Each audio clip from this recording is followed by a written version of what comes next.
Good evening. Welcome to the Cabarrus County Board of Education work session and public hearings. We have two tonight on the budget for fiscal year 2019-2020 and for student realignment at 7 p.m. I'll call the meeting to order. I'll take a motion to adopt the agenda. So moved. Second. Is that Mr. Harrison? And Mr. Walter made the second. All in favor say aye. Aye. Any opposed? Okay, I'd like to welcome Deputy Wilson from Boger Elementary. Thank you for being here tonight. And first on the agenda is the public hearing for the Cabarrus County Schools budget for fiscal year 2019-2020. I'll take a motion that the public hearing on the budget for the next fiscal year be open to public input. Move. Second. Mr. Harrison made the motion. Mr. Shoemaker made the second. All in favor say aye. Aye. Any opposed? It passes 7-0. The public hearing is now open. Do we have any speakers, Ms. Abbott? No one here to speak on the budget tonight? You're safe, Kelly. Okay, hearing that we have no speakers, I will take a motion to close the public hearing. Mr. Harrison made the motion. Mrs. Grimsley made the second. All in favor say aye. Aye. Any opposed? Okay, thank you. Well, that was quick for the first one. We have reports on the agenda, the final budget review. I believe in the agenda item we have the previous information. Oh, no, sorry. I believe it is. Yes, it's Is in it? there. I just clicked the wrong link. Yeah, it's the same information we went over in the dedicated work session previous Thursday ago. We were able to capture your questions through our note taking, and we were able to send that information back out to you at the end of last week. I didn't have any additional questions, but certainly would answer any of those that you had today. And then the other thing that I would call your attention to is the objectives. If you are interested in modifying the objectives at all, time is running close. We'll want to do that at least by next meeting. Okay. We can review those. Yes. Board members, any questions from Ms. Klutz? Kelly, do we have a summary sheet with everything on it on one page? A summary sheet. Yeah, there are two summary pages. One is not that one. So go to the budget, the other desk. Sorry, go back. Go to that first document right there, and nope, keep going. Keep going.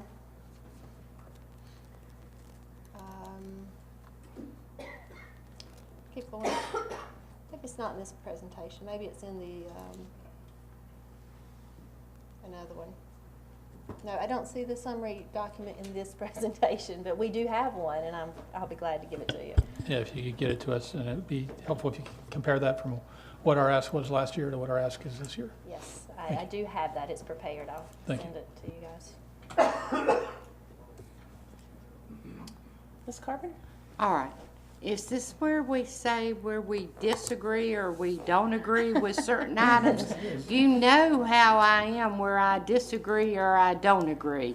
Or is this where we say Yes, this, ma'am. or is this where we your last wait?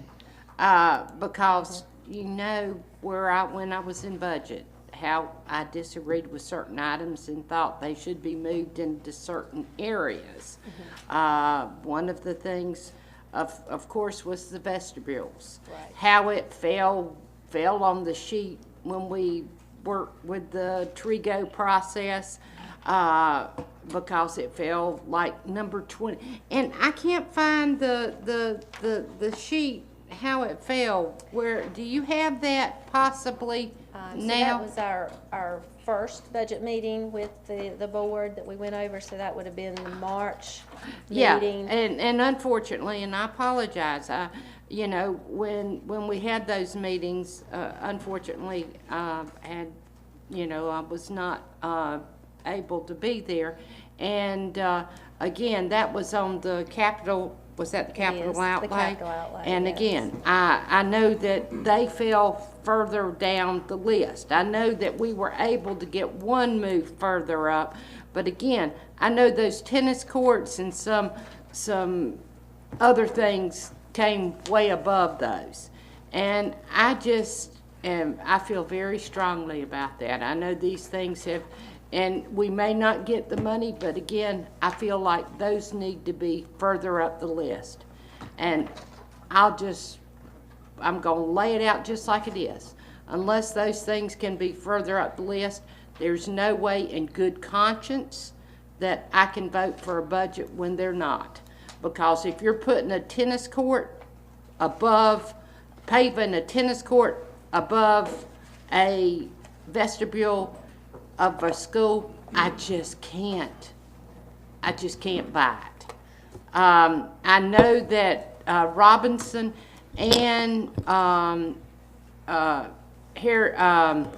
it's Robinson and Hickory Ridge. I know they're a little bit more expensive than some of the other ones, but again, the safety of the staff and the children, to me, has to come first. And I know that not Dr. Louder, but Tim said, well, that may slow them down some, but, some is better than nothing.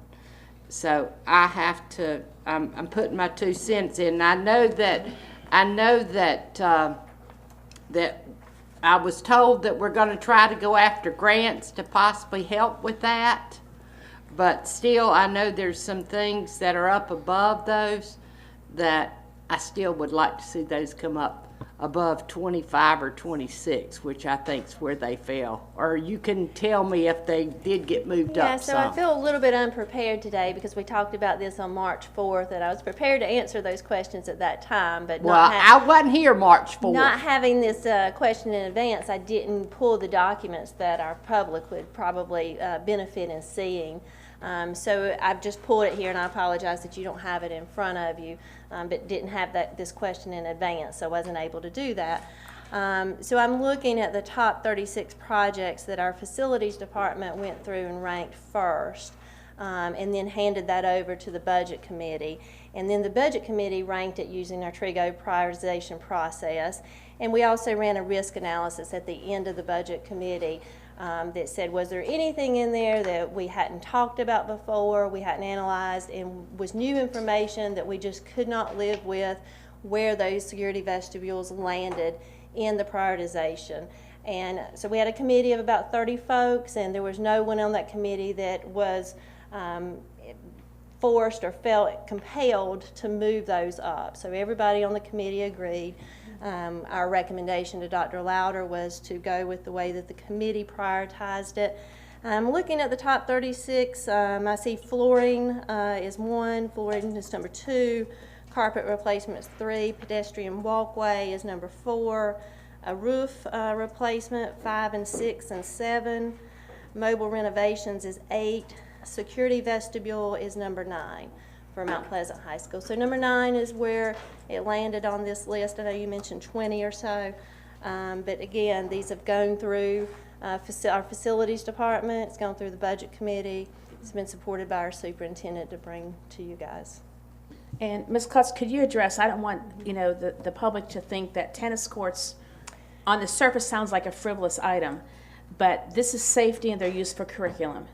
So the tennis courts have a safety issue as well. That is a smaller amount of money, and it's been on there many years. So I'm all for the security vestibules, but those needed to be, were you in that budget meeting when they were discussed? Yes, I was. And you were not able to convince the whole committee? But, and like I say, one of the vestibules did get moved up. Now, don't get me wrong, we did get one moved up, but if you look on down the list, am I not correct in saying that one of those, the other ones are down in the 20 range, like 20-something, 21, 22 or something on that list? 21 is Hickory Ridge High School, And then 22 is J. Robinson. Now, Yes. the tennis court, where did that run? That's for Tennis Rob. court is 12. It's below 12, Mount that's why I'm Pleasant. saying that resurfacing, and you're correct, it is, it is. And am I not correct in stating how strongly I talked about this at that budget meeting. I all but got up on the table and walked across the table in stating how strongly, and I told you at that meeting that I was going to do exactly, so you're not out of the blue, because I told you I was going to do exactly what I'm doing right now. I told you I was going to state this very strongly at this meeting, because I do feel very strongly about this, because we have said we wanted these vestibules in all our schools, and we have them in our elementary, and we're working very hard to get this, because safety has been our #1 priority, and we have worked very hard to get these vestibules in all our schools. And I still feel that we are kind of flawed in our TRIGO process, because it can be manipulated. Now, I know you're shaking your head. You're right. But I have, and it can work, but it can be, because it depends on how you're looking at it. Now, I have served on this committee since day one, but I can see it depends on how you look at it and how it is actually presented. And I sat in that, and I saw, and it's how the questions are asked and how you look at it.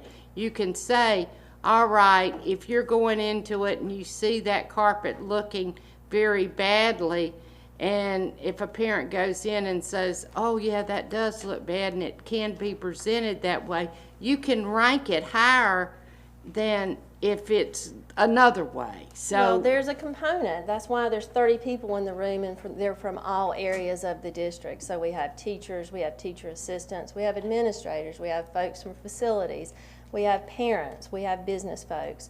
So there is a component of peer pressure. And so if something is, you're passionate about something like your security vestibules, obviously you're passionate about that, and you spoke, you stood up on the table, and I'm paraphrasing. well, I know I didn't really do You turned that. flips, and you emphasized how much you cared about security vestibules, but you didn't convince the entire group to go with you, right? And so that's where somebody that is passionate may or may not be able to take the group, and you weren't able to take the group with the data and the facts and all the information that was presented.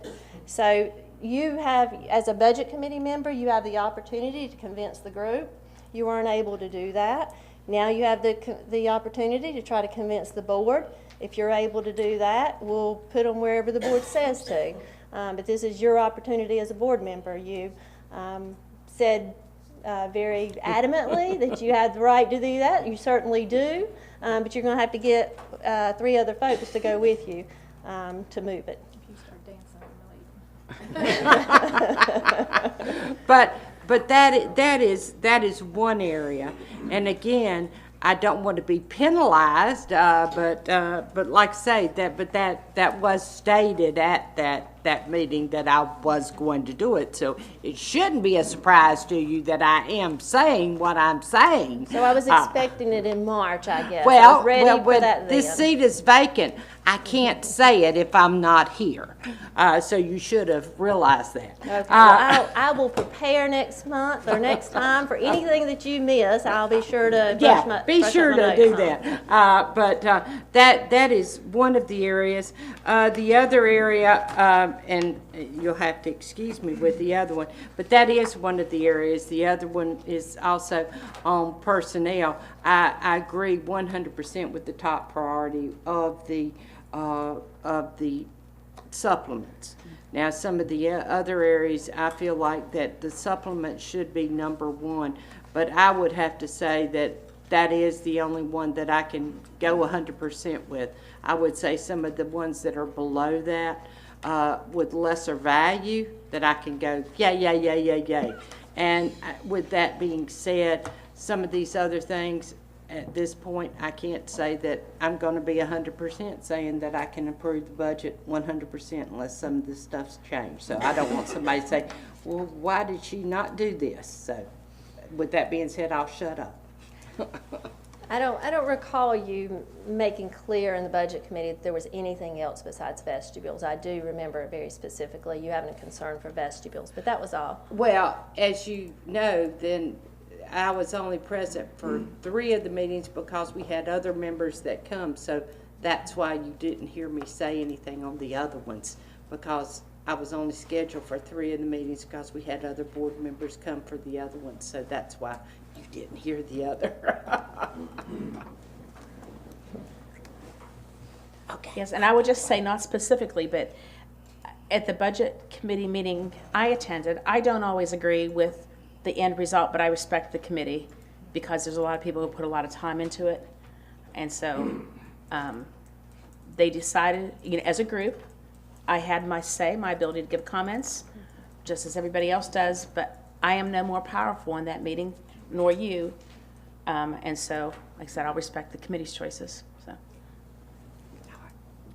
anyone down there with comments? Ms. Grimsley? So I know at the budget meeting on the 21st, we talked about, because I was unfamiliar with the term dean, and I know we had that discussion. But back in, and I know we talked about this that night about getting the information out to us that we talked about in the retreat, and I thought that was what was coming Friday when I saw the dropout rate chart that was in there. But I really wanted to talk about and have the report about discipline that we talked about that night, about getting that report that came from the retreat. So when can we expect that? I'm trying to tie this into budget. Well, if we were Correct. talking about the dean position that night at budget, and y'all were telling me that that was connected to discipline issues, Yeah. and we were having When that does little the bit of new report conversation. come out? So if you're talking about the crime and violence report or whatever, it just came out 2 or 3 weeks ago, right? Yeah. So it's a state report that was just released 2 weeks ago, 3 weeks ago. We used to get, when I was on the board before, and I hate to keep referring to that, but that's just all I have to draw from, the discipline report, how the schools were doing. I think that's in the, Is that is that what rolled you're up in the talking state about? one now, or no? I'm sorry. There's a lot of things we used to get some years back that were individual reports here, but now they're rolled up into state reports, and they correlate the information. Yeah, except sometimes we'll also put it in the weekly wrap-up for you guys or something. We'll see if it's available online and everywhere else. The state reports usually released at the end of February. It doesn't, it's not working. Oh, too many mics. Oh, I know. Or maybe, there it is. The state report's usually released at the end of February, I think, and it's every district, every report. It's basically discipline, suspensions, all that came out. And again, I think it was at the end of February. So, But first are of you March. saying we received that? Is that what you said? I'm not sure, to be honest, because I think when you ask about it wasn't out, I guess it's come out since then, if that makes sense. So we can look and see, but the state report has been released. If you can just send us the link. Yeah, and That'll I'm not be sure fine. that we haven't, but I'm not sure we have, so we'll check and make sure. Okay. There was just a couple of things. At the retreat, I particularly asked for the 10-year rankings. Do you remember that? The report of the SAT, ACT, proficiency and growth, discipline, academic, and that customer service survey that y'all were talking about. So what we've gotten since then was maybe dropout and a couple of other graduation rate, a couple of things, but not anything compiled to look at. So, and I know you said you were going to talk to Cindy about how to get it out to the board, right? Well, I think there's a couple things. What you're talking about now is 3. So if you're talking discipline report and you're talking about graduation rate, so there's 3 or 4 things there that you've mentioned. We've talked about one part of that I think you said to mention to release it to the board, but I'm not sure that we've talked about all of those. I have a little, when we did the parking lot at the retreat, when we were all talking about those reports, that's what came off that board, that said, Holly Grimsley said this, so the other board member said that, and that's what came off of it. But the only thing I see that we really have gotten is the graduation rate. Nothing else, unless I missed something. So we've gotten, I sent. Matthew, can you come up, please, just because of the recording? And Matthew, Thank this, you. I'm sure you'll remember, you actually said that you were going to have a little bit of trouble maybe pulling 10 years worth of that data, but you Yeah. could do it. Okay. Yeah, so, and I'll have to go back, I was trying to go back through the weekly notes. The consolidated data report, which is what used to be the crime and violence report, it is out. I did check. We ran it. I try not to overwhelm you in the weekly updates. But I can send what we've ran for that in the weekly update coming this week. We've got the reports ready to go out. We did ACT, we did graduation rate, we did dropout rate, and those I think we did different kinds, like ACT I think we did rank as well as the actual results, that sort of thing. Those are the three that I can remember off the top of my head. So if you're looking for something compiled, I didn't go that route. It's just that each week we're just trying to pull a different piece that I saw on the list that we can. The one that you said here and on the list that's not, and I put it in the weekly report, that's probably not very useful is SAT, and that's because the state switched to ACT where everybody takes it, and so the number of students taking SAT is very low, and it's just not as useful as it used to be. So I haven't gone after that one, but the others on the list I have. I know I haven't gotten them all, but I'm trying to just kind of click them off. So what about as I put them the in the week. proficiency and growth? I know we've talked about some of that stuff, but Yeah, I did think we get got all of that? Yeah, it's on my list, but she hasn't gotten 10 years worth. And so when I say I clicking didn't off my really- list, that's what I'm right. clicking off, I because knew it's you all said on the it'd be scorecard. hard for you to go back and do that. with Well, the other thing, the timeframe. rules on proficiency and yeah. growth keep changing, so you Right. can't look at 10 years ago and today and, Right. I just want to see not the where same. we're at and how we've done. You know, I was very surprised about the dropout rate, so, you know, Right. that was a real eye-opener. Yeah. So what about the customer service survey? That was the last one. The customer service survey? Yeah, that y'all Are you- said that there was, it had to be compiled, or I'm not sure what was said about that. I'm afraid we might be using different terminology, because I don't Maybe, have I one may be called calling it the customer wrong thing. service survey. Where the feedback from the schools about strengths, challenges, Oh, that sounds like that's part of the strategic plan okay. Yeah. data piece, which I'm waiting for word from Board Chair Dr. Louder regarding that data. So you're talking about the strengths, I can't remember the term, I'm going to say the wrong thing. I may the be calling strengths it the and wrong whatever. thing. If that is, Yeah. then I'm Through sure the y'all kind of get what I'm talking about. Yeah, the Right. strategic plan I was just process. hoping we would have that tonight, since we have strategic plan, budget, you know, the whole 9 yards. I was hoping we'd have that information so I could look at I it. don't have it with me tonight. Okay, But that's okay. I was aware, I remember. When I saw that Dr. Louder was little gonna bit in look there into it Friday, I and- thought, well, maybe that's the rest, but it really Yeah, isn't. and I went to one of the strategic planning sessions, and because sometimes those sessions, they were open forums in a safe environment, people name people, and sometimes that's not the appropriate venue to give us that whole bulk. So I think Dr. Lau was going to do some kind of a summary of that, not every word for word of what was said in every sticky note. I was amazed as I sat in the back of the room and watched the one I went to, how much people participated. It was incredible. I went to the one that was English and Spanish, just to see what the turnout would be and whatnot, and it was incredible. But people were like wandering the room and putting things on the sheets. And if every session was like that, it's a huge amount of information just to grasp that night. I didn't even have time to read every one of them.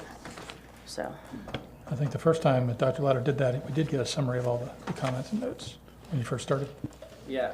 I think that's one of the problems is we're trying to figure out, like, when we're talking about 20,000 sticky notes, that how to, do that into big themes. That was what we were trying to release and what we were going to talk about, instead of, because I don't think that, or we didn't think that the board wanted to look through 20,000 comments, right? So we were trying to say what we use the strategic plan for is not necessarily what one school says they have a concern about or one department, but if 20 out of 40 schools or 10 departments say that, then we're looking for, well, here's kind of what comes up as a major theme from all groups. And that's really the information that we were looking for. And I know Dr. Probst summarized some of that at the retreat, which were here are the major themes from that. And so I guess we were trying to figure out what was appropriate to bring forward beyond those major themes. and Matthew, I know we've kind of blended into the strategic Yeah. plan That comes items, later. but Matthew did send us several attachments. Yes, um, for the strategic that- plan. Yeah, that are summary level type things.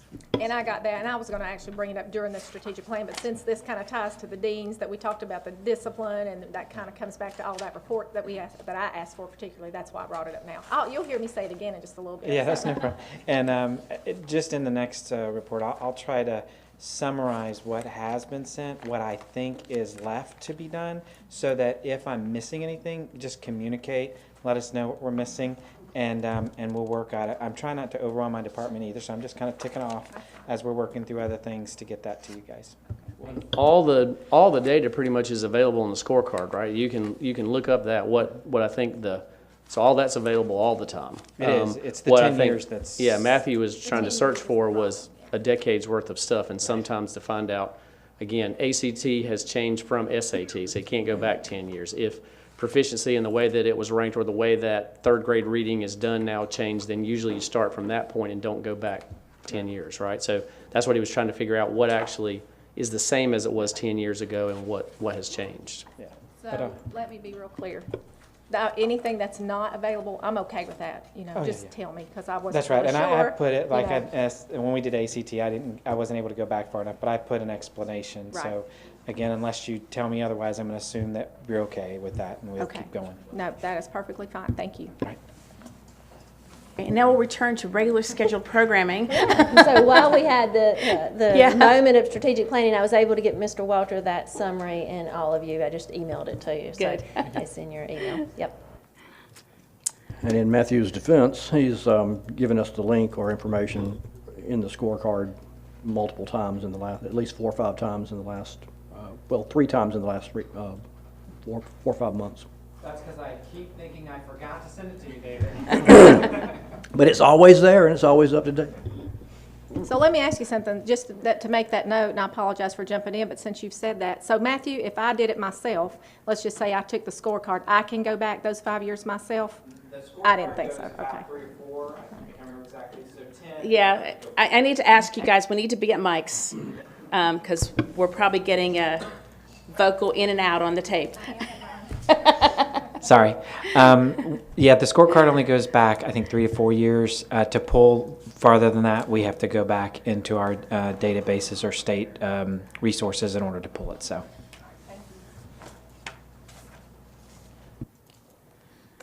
Okay, from the budget, any additional questions? I was just gonna, if I do, Hit your mic. if I do have any more, I'll make absolutely sure I'll get to you and make sure you get those, okay, Kelly? That would be greatly appreciated. I will, I promise. And so we're voting next Monday. Okay, Yeah. I'll get to you before then. I'll make a list, okay? Yes, so board members, are you, what questions so that we get those out tonight so that we can vote next week? I think we're missing an opportunity to say how grateful I am to the committee and all the work that's gone into it. It's always a tremendous task that y'all orchestrate and put together, and that needs to be recognized. Thank you. Very much appreciated.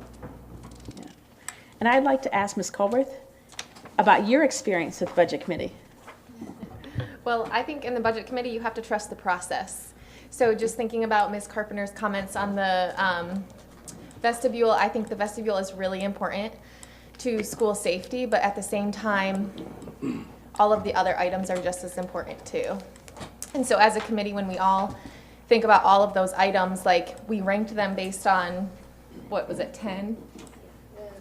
7, safety and student learning, the objectives. Right, yeah, I mean, we had all of those objectives. So we based our conversations and our decisions on all of those objectives, not just one of them. So when we think about the security vestibule, it fell there, I think, because the other items met those objectives, more of those objectives. So, but I had a great experience on the Budget Committee. Well, thank you for wearing one more hat in the course of this year. Any other questions or comments on budget? Okay. Whatever questions you have, out of courtesy to Kelly's time to be able to respond, please get those to her no later than Wednesday at noon so that she can gather the information, give us our feedback, and hopefully, we'll get those final questions understood, because we do need to vote in order to continue through the budget process. So, thank you. Oh, actually, next we have budget amendments, if you want to, like, pop right back up. All right, we'll start with our state budget objectives, and no, it's not coming up here. I'll watch over here. the network is slow for some reason. Okay, so we'll start with our state budget amendments, two small adjustments, one to the technology fund and one to our transportation for stop arm devices. Okay. Next one is our federal allocation, several adjustments, reclasses, and then the top one is an allotment for comprehensive support and improvement. Then you can see that the other big one, contracted services for $151,116. That is our where we specifically ask for identified students that come to us that have EC needs, and so we'll ask for money for those students, and generally nursing services. And as the funds are available at the state, they'll send them down, which helps us greatly. Okay. And then the final one is our local special fund, which is our grants and dedicated items. And so this is for a grant from the Cabarrus Health Alliance called the Trail Grant. We've gotten it several years in a row, and it's allocated to the schools. Any questions on the budget amendments? So there's still only, not every middle school is included in that. In the Trail Grant? Mm-hmm. Correct. John, you want to?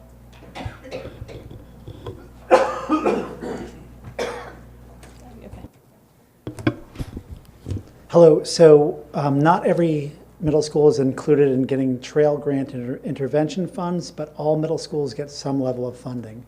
Intervention schools receive a larger amount of funding than the control schools do.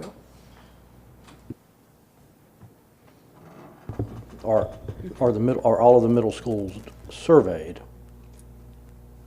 All of the middle schools are surveyed. That's how you get a control group, obviously, by surveying all the schools and then seeing if there's a difference among the intervention schools. Gotcha. And then other resources are applied where needed. Yeah, I think that's a fair summary. I guess I'll just ask, we follow the new process that we developed last year? So if by new process you mean the opt-out and the way that, yeah, we've been following the same survey and the same process that the board revisited and adopted in their revisions of, I think it was about 1.5 years ago.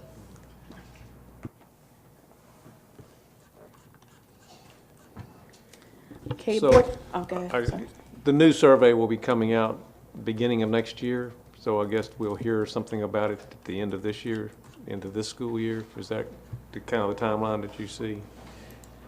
So just to clarify, the survey will not be new. It will be the same version of the survey that you all have approved previously, just to be specific about that. But in terms of rolling out the opt-out process, we've done a lot about making sure there's a great deal of transparency on multiple pages to make sure everyone knows who's going to be surveyed and when. Thank you. So I don't expect, unless there's some change in the process, we would not review that again. Yeah. Okay.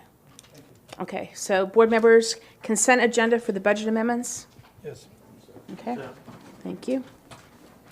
Okay, next we have policy revisions. Ms. Rhymer and Ms. Burns? Good evening. We have 4 policies tonight on first read. 3 of the 4 deal with our safety tip line, anonymous safety tip line. The first one is 1510, 4200, 7270, school safety. It adds references in subsections D3 and D6 to the anonymous safety tip line now required by state law, updates legal references, and updates the footnotes. Policy 1720, 4015, 7225 adds a reference in subsection B3 to the anonymous safety tip line now required by state law, updates legal references, and updates footnotes. 4333, weapons, bombs, threats, terrorist, and clear threats to safety adds a reference in subsection A1 to the anonymous safety tip line now required by state law, updates legal references, and updates footnotes. Our attorneys also on page 1 removed, I think it was page 1, removed some language as well as you see that group that is striked out. And then policy 5025 is prohibition of drugs and alcoholic beverages. This is for adults or visitor adults. It is not for our staff or our students. It updates the title to reflect the new additional content, expands the prohibitions in this policy to include possession or use of drugs, and includes other minor changes.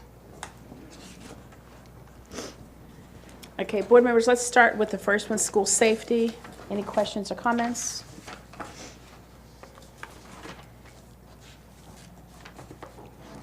Okay, are we okay on consent? But I just do want to mention to compliment Ms. Burns and Dr. Rhymer. You taught me something this week, that there's always much more detailed plans underneath what sometimes the board looks at and sees. So I appreciate y'all's quick response saying, here's the memorandum of understanding and all the training packages going on there. So Great. Thank you so much. Thank you. And when does this anonymous tip line get rolled out? Sometime in the fall, early fall. We'd like to do it by August, but that may be pushing us just a little bit, so we're probably thinking a little more like September with all the trainings and everything that has to go on. Okay, so we'll address this on consent agenda next week. The next policy is 1720, discrimination, harassment, bullying, complaint procedure. Any questions or comments on that one? Consent? Okay. 4333, weapons, bomb threats, terrorist threats, and clear threats to safety. Any questions, comments? These were all pretty straightforward from what I reviewed. So consent on 4333, okay? And the last one on this section, 5025, prohibition of alcoholic beverages. And this still says alcoholic beverages just in our title. I don't know if we want to change that to drug and alcohol, or I don't remember if we changed before or after, you know? Because we had, okay, yeah. Well, Yeah, I mean, I'm just saying in the summary. I'm looking at the summary here. okay. So, so consent agenda? Okay. All first Yeah. readings on consent. Okay, next we have the one policy revision for approval on second reading. That was the school improvement plan. I don't believe we had any questions. We really didn't have many comments last week, or I should say on the first reading last month. So, is that consent agenda as well, board members? Okay. So consent agenda on first and second readings. Thank you. Okay, next agenda item is 5.04, the data cabling bids.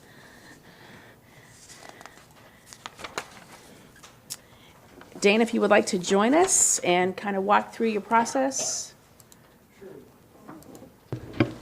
Thank you very much for having us here. Kevin Crisco and his team put together the RFP package to post. We advertised it for several weeks based on policy. We had a mandatory walkthrough, so all bidders got to see the site and measure everything that they needed. Then we opened up the sealed bids on the 27th, and you have the bid tabulation sheet in front of you. And we recommend going with the lowest bid of CSI Technology Integrators. Have you worked with them before? Yes, ma'am. Okay, and you pleased with their work? Yes. Okay. And Kelly, is this within budget? It is. Yeah, you checked earlier. Yeah. Madam Chair, I just had a quick question. Just curious, that's a huge difference between some of these. Was there any recognized reasoning behind that? I've been involved with this for about 20 years with new schools and stuff. I've asked on occasion that question, and sometimes contractors will come back and say, I took this one to keep my guys working because I've got other projects coming after we get done with this cabling. Some of them may store, you know, their copper cabling in a bonded warehouse, that sort of thing. So their dynamics are different in different companies. So that's the only thing I can see for the discrepancies in it. I looked at the materials list and it's there. And like I said, we've used all of these companies. We've used all of them. They all do good work. And they're trustworthy and they do a good job. Yep. How long does it take them to do this? It depends on how the building's moving. If it gets approved tonight, they can probably be out there within a couple of weeks. then it goes however the building goes. Some places have ceiling grid in, so that slows them down a little bit, which is not typical with the way this is being built, but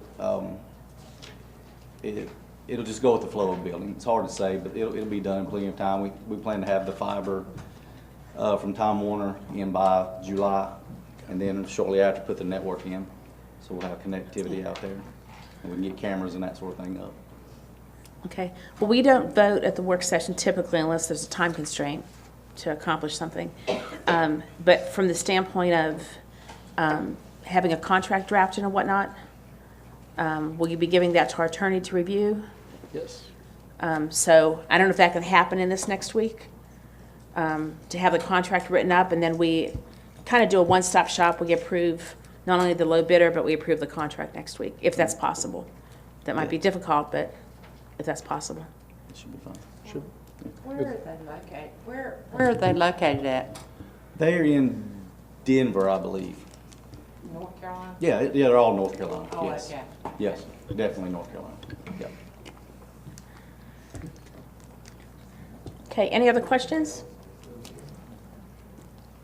So I believe we'll be ready to accept the low bid next week and vote on it.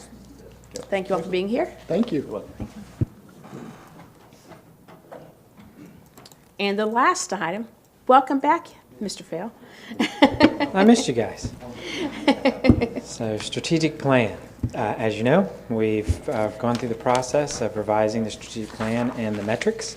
You have both of those documents on board docs and in the weekly report. So at this time, I just want to see if there are any questions. I just have a quick question. From my notes from the retreat, we had 5.3 as increased student participation attendance, or that's what I have written. I'm not sure if What do we have there now? school, increased school engagement. No, let me think. It is students. And I'm getting that from my own memory. That was a typo on my Okay, that's my part. okay. I just want to So make I sure. can make that So modification. you can make that change? Okay, great. Yeah. Yeah, I remember we tweaked a few of those words, yeah. I must have been like working on two things at the same time. It's not At like school. you're waiting there to catch our every word, you know, you have other things to do. But my memory is the same, and I Yeah. have it written down so I can double check, but I'm almost 100% positive it's supposed to be student. Okay, any other questions or comments? And we have the summary, as Matthew said, in the board docs of the 5 major goals, the strategic plan summary. Okay, so this may be the time for my question. So the dropout rate, I have not looked at one of those in a really long time. So when that came through on Friday, so it showed 13, 14, let me make sure I've got my note correct. So 13, 14, these positions are not calculated any different. When we were 27th and 13 and 14, showing we were 63 and 16 and 17, that's correct? Yeah, the calculation for the dropout rate has not changed So that, over the course of that report. okay, so then 17 and 18 is 51. We were 51st, correct? It said we had I'm not gained looking 12. at it, so if you're looking at it, I'll have to go Okay. with what you're saying, because I have to pull it up to know, if, you know, but it's in there, whatever it says. That's, I just wondered if there's anything in the strategic plan. I didn't, that kind of gave me an eye-opener. Our dropout rate really took a hard hit there for a couple of years. Do we have an idea? Yeah, so I'm not sure, when you say the dropout rate took a hard hit, so we went from a 90% graduation rate to an 89.5, so we dropped about 0.5% in our students. So that would not be a huge change that I would suspect. Now, if you're just talking about rank, how we rank with other districts, well, there's a million factors that play into that, you know, as far as funding, lots and lots of things that factor in. So if we move within a 0.5%, 1% in a dropout rate, I would certainly not consider that a major change.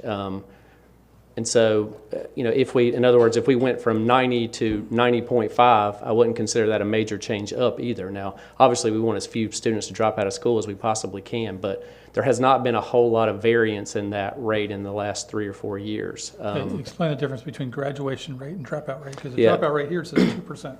Yeah, so that's a good question. It gets very confusing, and it can be more confusing than you think. So what the state used to report was the dropout rate, which basically was calculated on how many seniors began the year as a senior and how many of those dropped during their senior year, which there's not a whole lot of variance in. And the federal government probably 5 or 6 years ago, 6 or 7 years ago, maybe a little longer, it's a little longer, 10 years ago, essentially said that's not what you should be looking at. What we want to know is what students began in 9th grade and how many of those graduate 4 years later. So the state still calculates dropout rate on that senior statistic, which is very small, but the one that the federal government uses to compare all states is how many kids began in 9th grade and how many of them graduate. That's and the right, cohort graduation. yeah, the cohort graduation rate, which is essentially what's reported. And this past year, that was 89.5%, which is above the state average and still something that we consider a good graduation rate. Now, again, we'd like that to be 100%, but and in the past 3 or 4 years, that's varied a little bit by 0.5%, 1%, but steady. right around 90% is where we're at. Now, obviously, we want that to be 95% or 100%, but it hasn't been a major shift up or down in the past couple years, right? And what I can do in this weekly report is also put how they're each calculated. Because you would think if your dropout rate was 2%, you'd have a 98% graduation rate, right? It does not work that way at all Right. because they're calculated differently. So tell me, So I'll what put is, that in. when it says that graph that you sent us, because that's what I wanted to make sure that I was clear on, because the graduation rate looked good, that's why I couldn't understand that. What is our rank on that? What is that about? Is that the rank in the state out of all the counties? What is For the that rank? dropout, yes. And this pretty much holds true for any rank that we do. Any rank that we do will be out of the 115 local education agencies in the state of North Carolina. We do not include charter schools.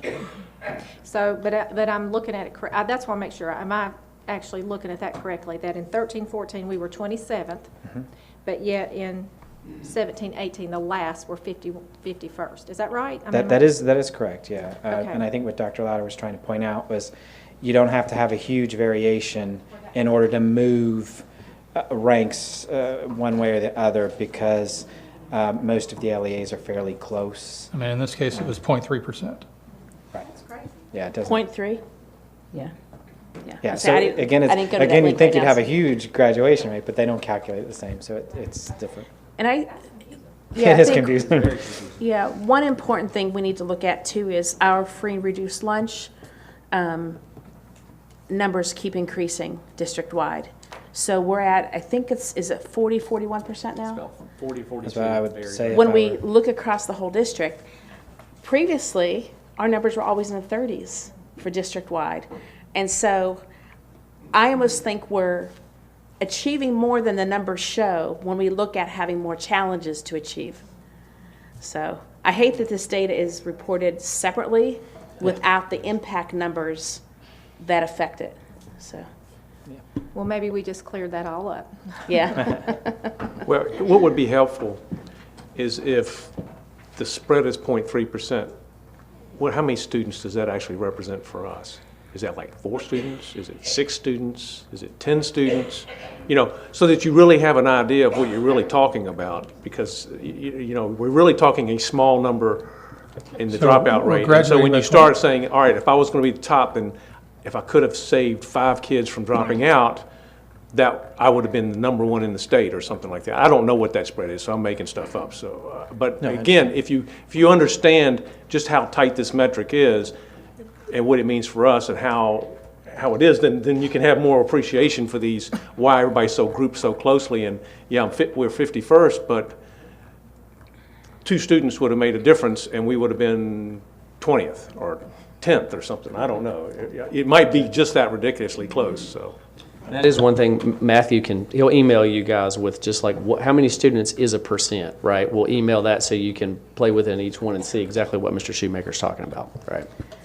And I'm curious, which I'll go back and look at the link because I didn't think about it at the time, but as the 8th largest district in the state, as you're a larger district, you have more of a challenge to maintain your graduation rate. in the think, four-year yeah. cohort. And they don't count 4 years in a semester. You're considered a dropout if you graduated in the fall of the next year. It doesn't count anymore.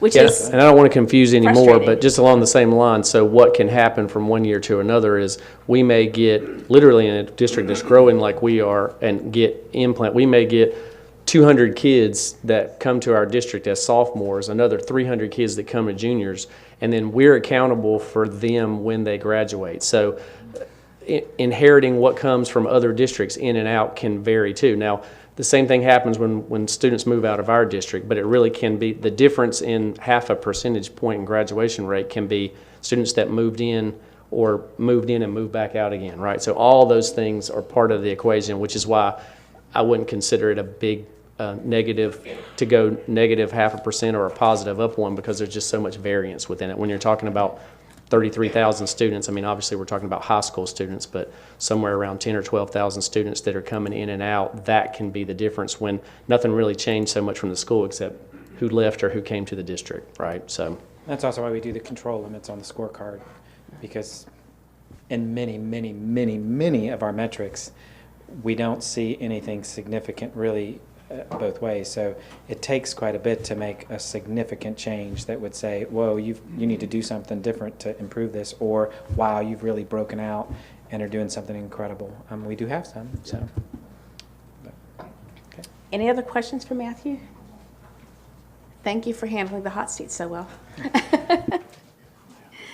Okay, board members, we have one more agenda item on the regular business meeting, the early portion here, and that is the access easement request for Mount Pleasant Elementary School. And Ms. Rhymer? Obviously, you can see that's Mr. Louder that's supposed to be here tonight, and I'm not Mr. Louder, but I think he sent you guys some stuff in the weekly wrap-up on Friday to explain some questions you may have. I may or may not be able to answer any, but I'll certainly give it my best.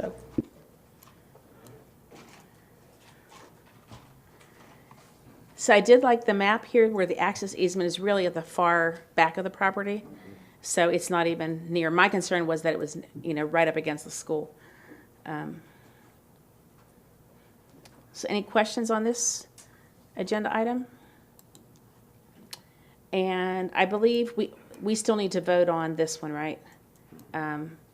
Formally, because it is a property easement. So, everybody good with that? Well, thank Mr. Lauder for preparing you so well. Okay, board members, we have the public hearing regarding student realignment for the new areas under consideration. That will start at 7 o'clock. I would suggest that we take about a 7-8 minute recess, and then we will come back and open the public hearing. Okay?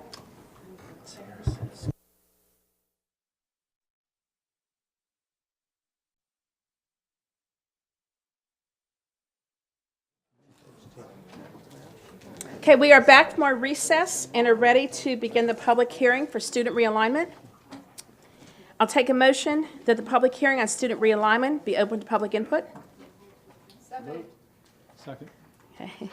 Mrs. Grimsley and Mr. Walter seconded. All in favor say aye. Aye. Any opposed? Okay, that passes 7-0. Okay, this is our second public hearing on realignment, and it has a limited scope that's identified in the agenda and was posted in the public notices. We have 5 people who have signed up to speak. Is Mr. Timothy Hogan here?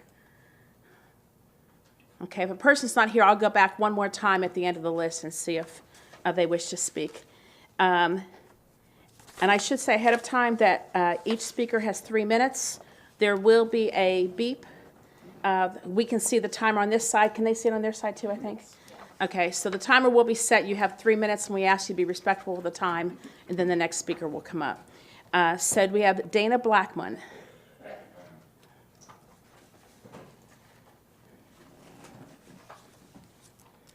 Good evening. Good evening. If you push the button that will turn the mic on there. There you go. Okay. All right, good evening. I am Dana Blackman, and I'm representing myself. I live in Glen Grove community, and I have a 5th grader and a sophomore. So right now, my children are my son is currently attending Hickory Ridge High School, and we have been, according to option 1, rezoned to West Cabarrus. And so I've gotten used to that. I love where my son is now, but I've gotten used to the idea. So I was surprised when I saw this come up. I just want I have a few questions for clarification. Based on option 1, what new information did the board receive between the last hearing and this hearing to warrant this consideration outside of what Okay. the committee I will recommended? clarify, this is not an interactive. You have 3 minutes for Okay. yourself, and then we'll have discussion later. Okay, Okay, but this thank is you. just my. Your just comments, My yes. comments, yes, thank you. Was the board considering the criteria that you set forth when you looked at this recommendation as far as moving our neighborhood to J.N. Robinson as opposed to what was in recommendation 1, West Cabarrus High School, considering diversity, transportation, and all the criteria that was set forth? My personal preference and the preference of my children and some of the neighbors that I can't speak for personally would be to leave the recommendation as set forth by the committee, and at the very least to give some rationale on why this is being considered and this change. I've been following the process throughout, so I'm just intrigued to why this is being considered now as opposed to what was recommended by the committee as well as the board in the beginning. And that is all I have to say. Okay, thank you. Thank you.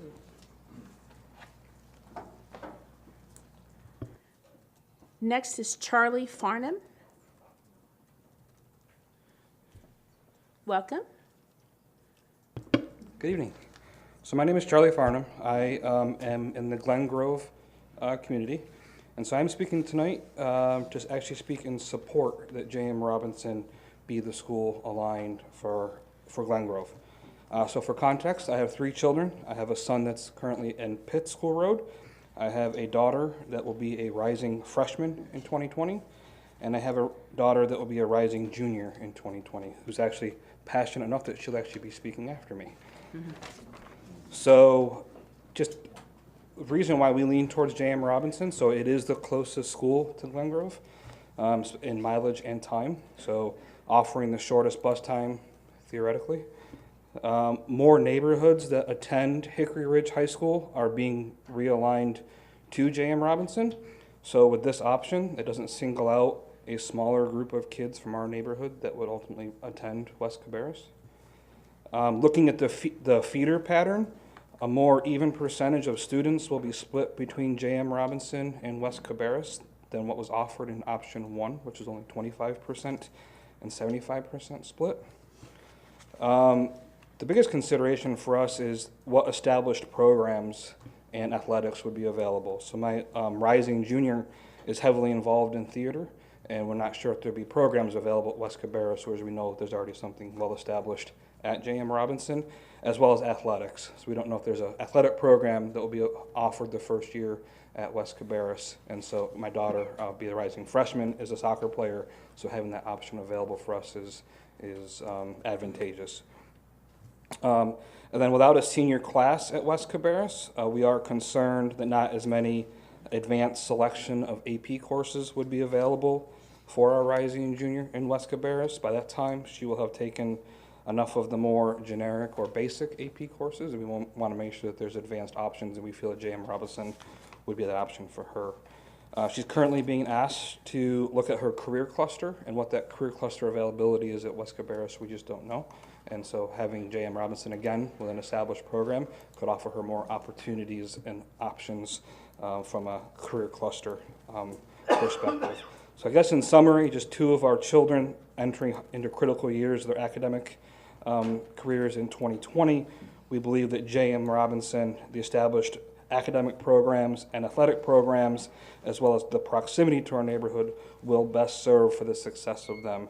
And for those reasons, we ask you to consider J.M. Robinson to be the high school that's aligned with Glen Grove. That's all I Thank have. you. Do you know your planning block number by chance? Anybody from the Glen Grove group? Just because I can't simultaneously. 16. It's 16? Okay. Thank you. Thank you. Next we have, is it Kira or Kyra? Kira. Kira Farnham. Welcome. Hello, my name is Kira Farnham, and I am a current 9th grader at Hickory Ridge High School, and I live in the Glen Grove community. And so with these new plans, I am either set to go to J.M. Robinson or West Cabarrus High my junior year, which is really one of the most crucial years for my high school career, which I have heard from my guidance counselors. So here are a few points that I would like you to consider when you are making your decision with the realignment. So if we look at the feeder pattern, as my father said, we will have so many more kids coming from J.N. Freeze. We will have more kids coming from J.N. Freeze to Robinson, and so there will be an even amount of kids coming from all the schools, which will make more kids comfortable if they have more people to be with them that they already know, rather than putting them isolated into a new environment. And for safety reasons and easier transportation, it's important that students go to the school that is the closest to them. J.M. Robinson is the closest school to our neighborhood, Glen Grove, and West Cabarrus is 5.5 miles away and 11 minutes of travel time, making more time for an accident to happen with the buses. And Robinson is only 3 miles away and 6 minutes of travel time, which has less time for anything to happen. With the second plan, you would also reduce costs of the busing, since students wouldn't have to travel nearly as far. For safety reasons, you do not have to cross any major roads in order to get to the school. You would have to pass by one or both major roads, George Liles and 29, to get to West Cabarrus. As I said before, more neighborhoods are going to attend Hickory Ridge than are going to Robinson. With this first option, you're going to be singling out a small amount of kids. Some of my possible concerns for this new school and this realignment. So when will we find out about the programs being offered at this school? I am currently trying to make a 4-year plan, which is very crucial for my college career and forward. I don't need to know when these things are going to be offered. And North Carolina Virtual Public School is currently offered at Hickory Ridge. And will this be paid for at the other schools? And will programs that students are in, such as AP Capstone and Career and College Promise, be applicable at the new school, and will I be able to transfer to them once I go to the other school? Thank you for your consideration, and I hope you go with the best plan that is right for everybody. Thank you. I think she should have done the redistricting plan. We do always enjoy hearing from the students. The next speaker is Sarah Mostrovsky. Welcome. Hi. Is this on? Can you guys hear me? Okay. Yeah, it's on. Yeah. Thank you for the opportunity to speak tonight. This has been a long and tedious process. I know how hard the committee has worked to keep the impact on our students as minimal as possible, so I thank them as well for that. With that being said, I thought about all the things I could say in my 3-minute time frame, but the truth is, the impact this will have on our children, their friends, and our communities cannot be summed up in 180 seconds. There's no way to make everyone happy in a situation like this, and I understand that. My children will be rising freshmen when the realignment takes place. We have watched and waited over the past year to see what the committee would recommend for our neighborhood. While we had strongly hoped that we would have at least been given a look to stay at our current school, Hickory Ridge, we quickly realized Glen Grove was on the chopping block. I gave feedback every time it was available and voted on the options presented. My family had finally come to grips with the fact that they would not be attending high school with the same kids that they had spent the last 3 years of middle school with. For a child who is 13, that can be devastating.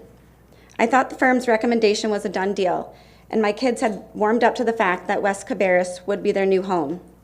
Unfortunately, that all changed when we heard the board wanted to change our neighborhood to J.M. Robinson.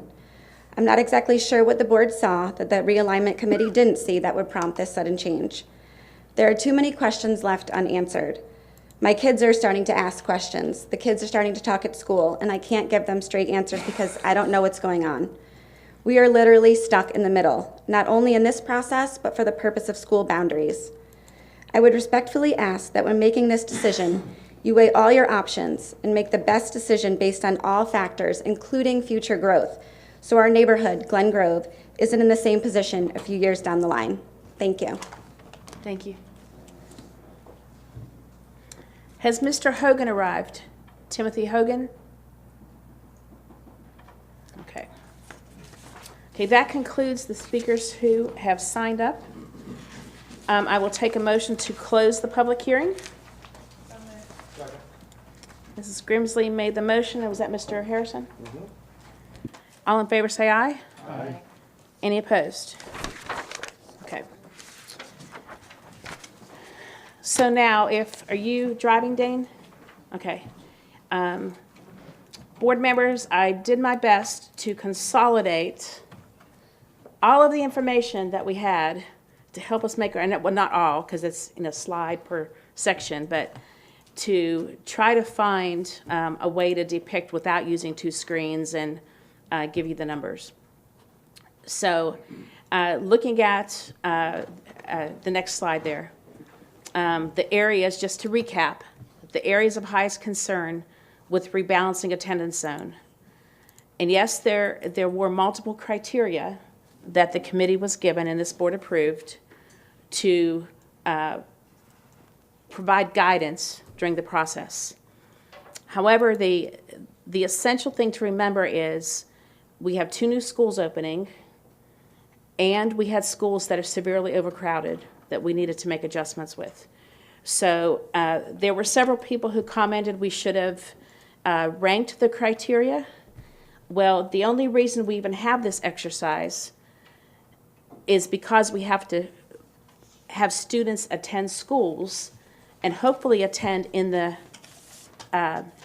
where there are seats inside the building, which sometimes we can provide and sometimes they're in mobile units. But we don't do this because none of us enjoys it, trust me. A few of us have been through too many of these over the years. And yes, we lose sleep, and I've taken more Advil today than I care to admit. Just anticipating tonight and knowing that we need to drive to a decision. We've been letting these families hang on for long enough. We had hoped to finish this in February. We're now in April, so we need to come to a conclusion. The schools that were really the focus of this activity, and it doesn't mean any other school is not included, it just means these are the focus. At the high school level, obviously filling West Cabarrus High School, our largest high school in the district, which will open in August in under a year and a half. Central Cabarrus High School, Cox Mill High School, and Hickory Ridge High School were all at very high attendance numbers, and I have some summary numbers for you coming up. At the middle school, Harris Road Middle School is our most severely overcrowded middle school. Unfortunately, you'll see in some of the charts that we don't have enough middle school seats, and that is why on our 10-year capital plan, that is our next school to open. At the elementary school, we have Hickory Ridge Elementary School opening. So we need to add students to that school. Obviously, the first 2 schools they come from is Patriots and Harrisburg Elementary. We also have a severe overcrowding issue at Cox Mill Elementary. So those are kind of the high-level ones to focus on.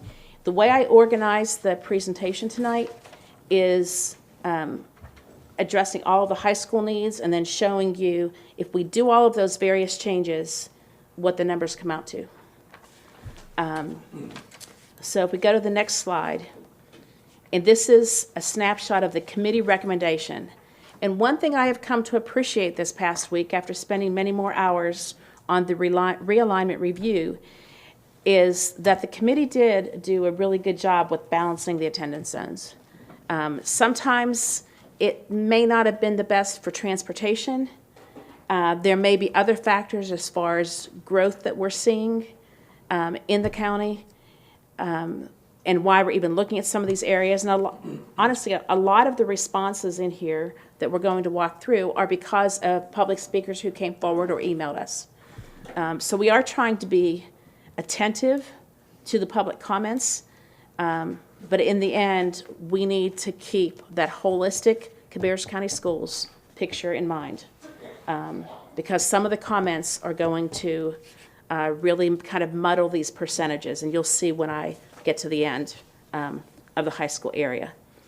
So slide 4, and I apologize, Dane, I meant to put page numbers on here, and then it just slipped my mind in the middle of everything else. So the first change to the high school recommendation, and this is really a recap of what we've talked about before. This area, Planning Block 8 on Concord Mills Boulevard, if you look at where the tip of that arrow is, That and going to the left and up, that is about where the residents along Concord Mills Boulevard live. So they live on the north side. You can kind of see, let's see, where it says Blue Sky. That is one apartment complex, and then kind of going left and up, and then on the other side of Concord Mills Boulevard on the far left. So they don't live near 85. They're not on the east side of that block. They're really on the west side of that planning block.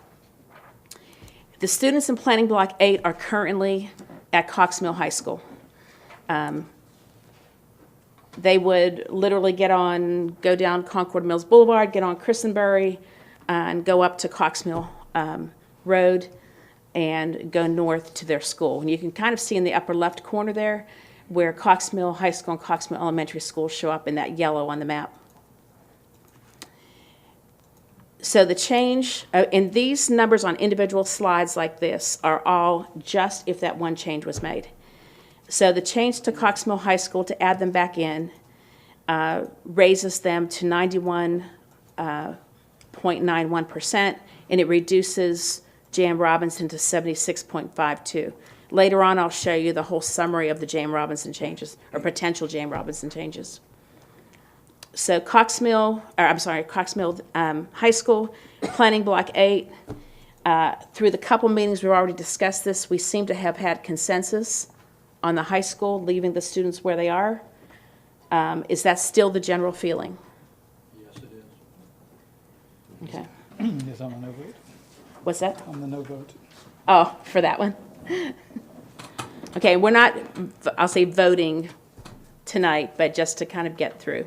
And what is your objection? Just curious to know the pros and cons. Objection is Cox Mill High School is our most crowded high school. There's still people moving into that area. I think we need to leave them at, move them to Robinson, and especially if we're worried about distance to the school. I mean, we're not considering that when we're taking people right across the street from Central Cabarrus and moving them to West Cabarrus. So, in my opinion, I think these 81 students need to stay at, or move to Robinson. Okay. Any other comments on this one before we go to the next one? Okay, the next area is also high school, and this is the area across below the purple and kind of above the tan. That is Highway 73, Davidson Highway, at the far west of the county line, and moving towards the east. You'll see Odell Elementary in the yellow right under that oval. So it kind of gives you perspective where this is. There was a request and some board members from families and board members submitted to consider keeping these at Cox Mill High School. So the one thing I want to point out to you here is there's not a really clear line. I kind of tried to capture it with the oval. So starting on the left, you have Planning Block 45, going up a little bit, Planning Block 52, coming down, Planning Block 49, and Planning Block 48. So one of the observations I have of the challenge of doing this is that some of these streets come between the planning blocks. So there's not a clear east side, west side, at the intersection of a road. There's not a clear line to separate this and say these 4 planning blocks should stay at Cox Mill High School. So the recommendation is that they go to Northwest Cabarrus High School for these planning blocks. The distances are fairly close, within a half mile, and the numbers here are 106 students in those 4 planning blocks, which this alone puts Cox Mill High School back to 93.41% and drops Northwest to 74.4%. So, any discussion on this area? If you look at the far left, basically Planning Block 44 would need to drive through these other areas to get out to one of the major roads, which means our buses would do that. Do we recall if these folks were at Northwest before Cox Mill opened? I guess they would be, wouldn't they? Yes, they were. Yeah. Back in my kids' day. So the bus traffic for this proposal would be heading down 73, not going north and then going east on 3. It could be, because you see Odell School Road is right there, and Odell School Road connects to Windy Road further north, or it can go straight up to Mooresville Highway. So yes, this was all northwest before Cox Mill opened. And I remember at the time there was serious discussion, and Carolyn and Holly, you probably remember this, about how much do we take out of Northwest? Because where was the growth going to be? And it was 6 and 1/2 dozen together, and you had to open Cox Mill with enough children at the time so that you were not 30% populated. Well, as you got closer to the county line on the west, that got developed faster, and now the development is starting to move back east, back towards Northwest, but it's still, there's nothing like hugging that county line in a lot of districts, especially when you're next to a major city. So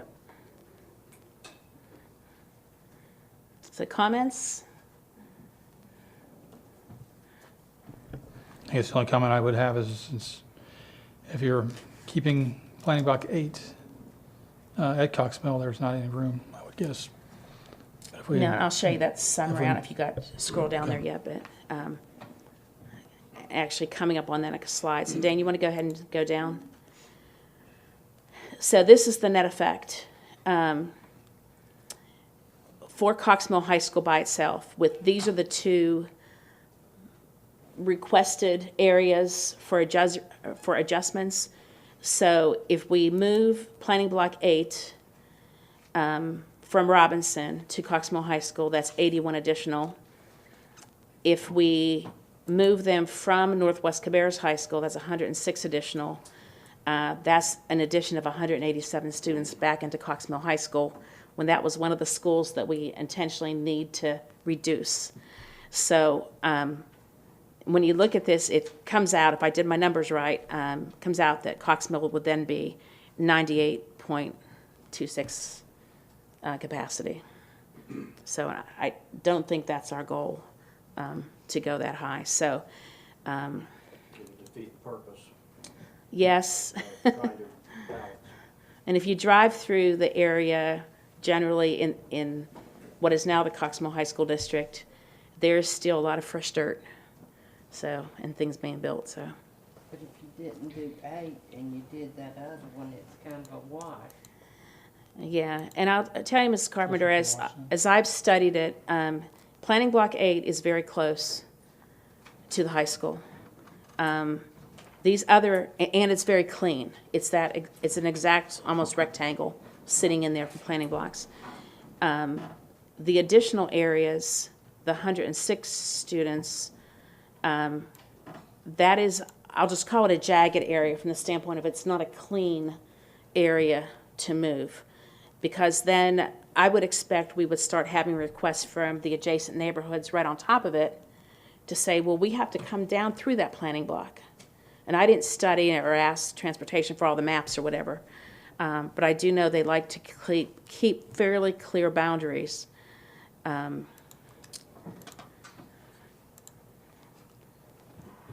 So, other thoughts?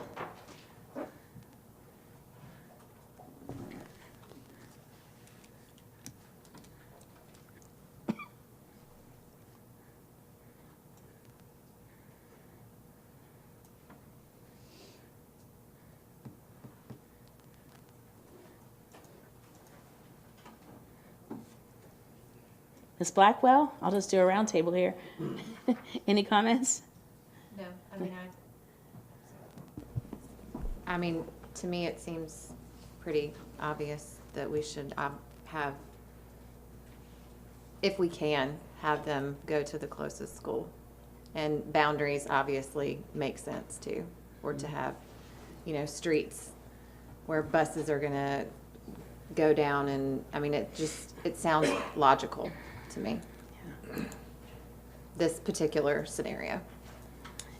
With which part? Having 8 attend and not this other area, or? No, having planning block 8, having planning block 8 attend, and then having 45, 48, and 49. Right. 52. Yes.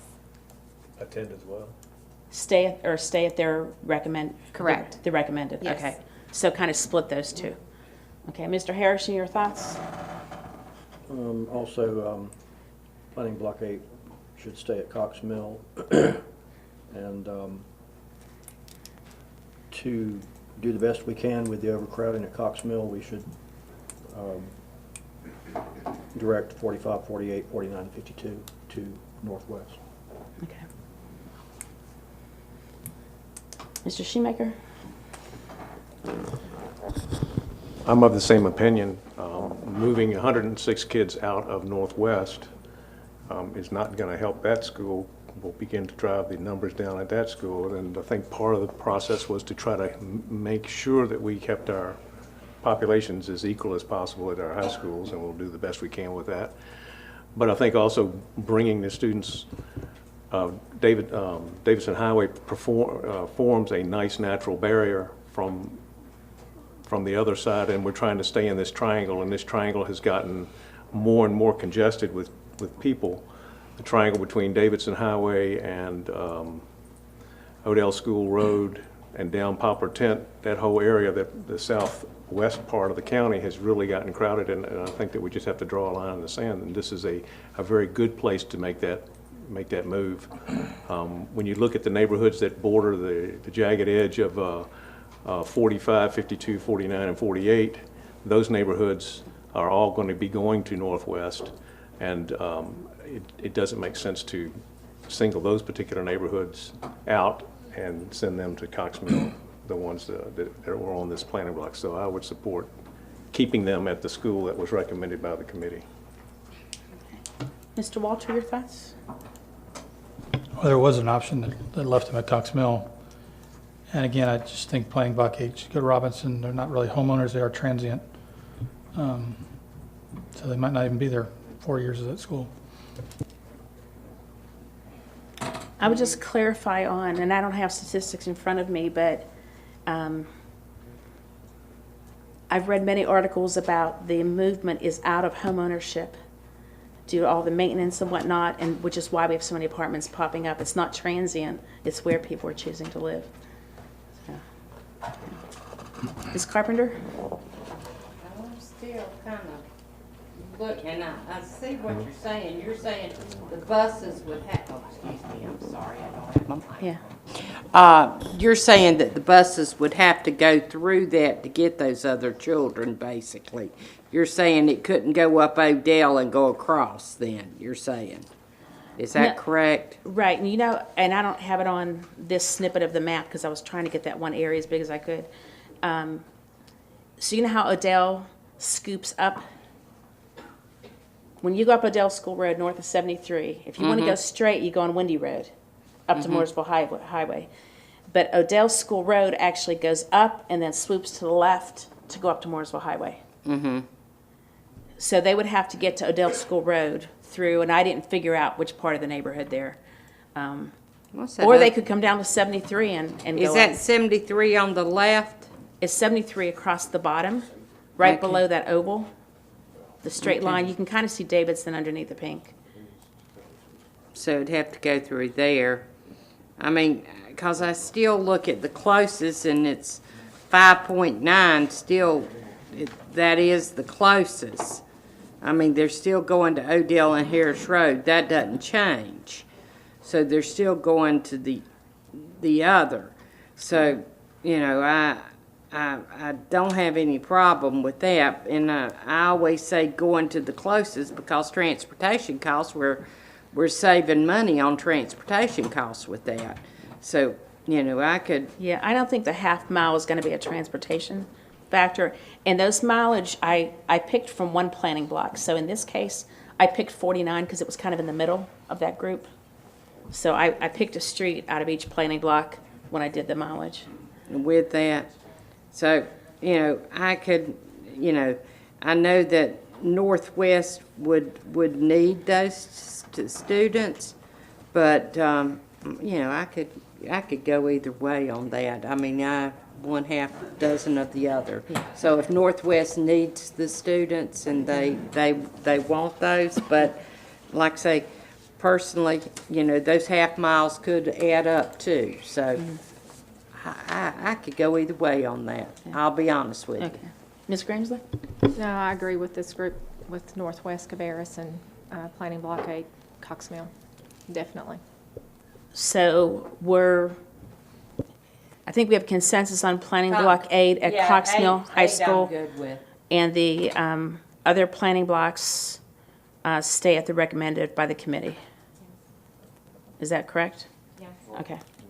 Okay. Okay, thank you.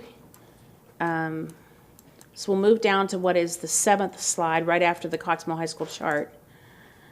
And this is the area on Weddington Road, just before you hit Pitt School Road, the intersection. So that arrow slides is just peeking over Pitt School Road there. So up in the far left corner, you have I-85. That's the bend of I-85 there at Poplar Tent. These planning blocks are, and I'll just call it's almost like at the bottom of Weddington Road before you get down into the mall area, Bruton Smith Boulevard area. So we have, they are currently at Fur, Winkler, and Robinson, and the proposed future is at Fur, Winkler, and West Cabarrus. So in the committee recommendation, and Barry, correct me if I'm wrong, because you've studied this about as much as I have. In the committee recommendation, they stayed where they were. There was no change. So the neighborhoods in this area are Freedom Acres on both sides of Weddington Road, Tamor, Quail Hollow, and am I missing anybody? Is that all of them? Okay. Altogether, there are 70 students across these planning blocks. You can see the numbers in the green on the top, and Rob, thank you for the suggestion on the colors. It helps to separate some of the information.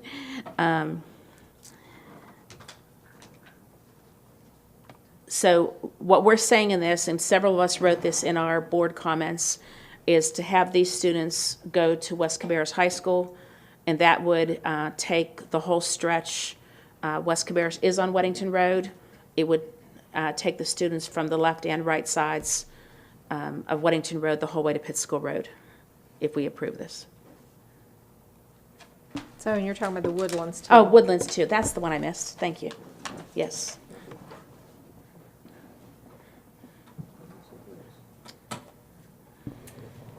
So comments? So planning block 93, was that in there before?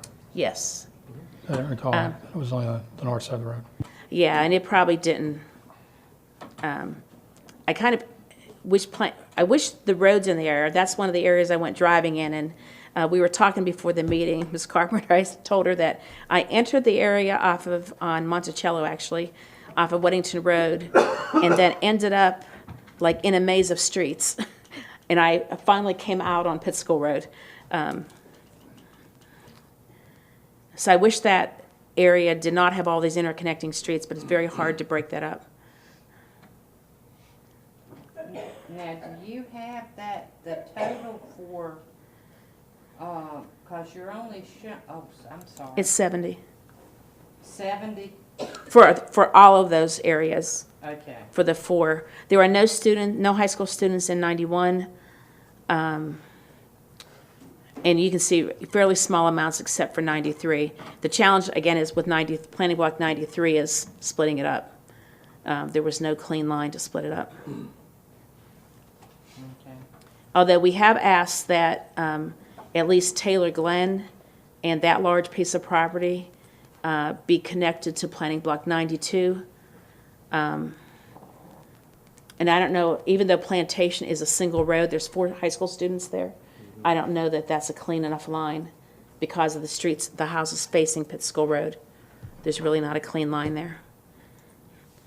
But we have asked Cropper to pair off Taylor Glen because there's a lot of undeveloped land there. And if more houses would be built, we want to shift them to Robinson, not coming down around the corner, and it wouldn't be connected to those other neighborhoods, where those neighborhoods are all connected now.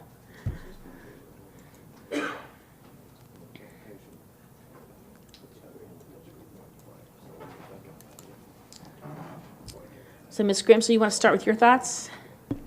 No, that makes sense to me. You agree with moving these? I do. Okay. Ms. Carpenter? Well, I definitely do, because I think it's a natural boundary, and with that being, the school being on Weddington Road, and you don't have to make those children go across major intersections, and that was one of the big concerns I had going across, Highway 29, and, it made just a lot more sense and make Pitt School the natural boundary. That was one of the things I really wanted to do. And a lot of those subdivisions, Tamor, Freedom Acres, and Quail Hollow, those are older subdivisions, and they were pretty much phased out. And that was one reason I wanted to pick up those particular ones.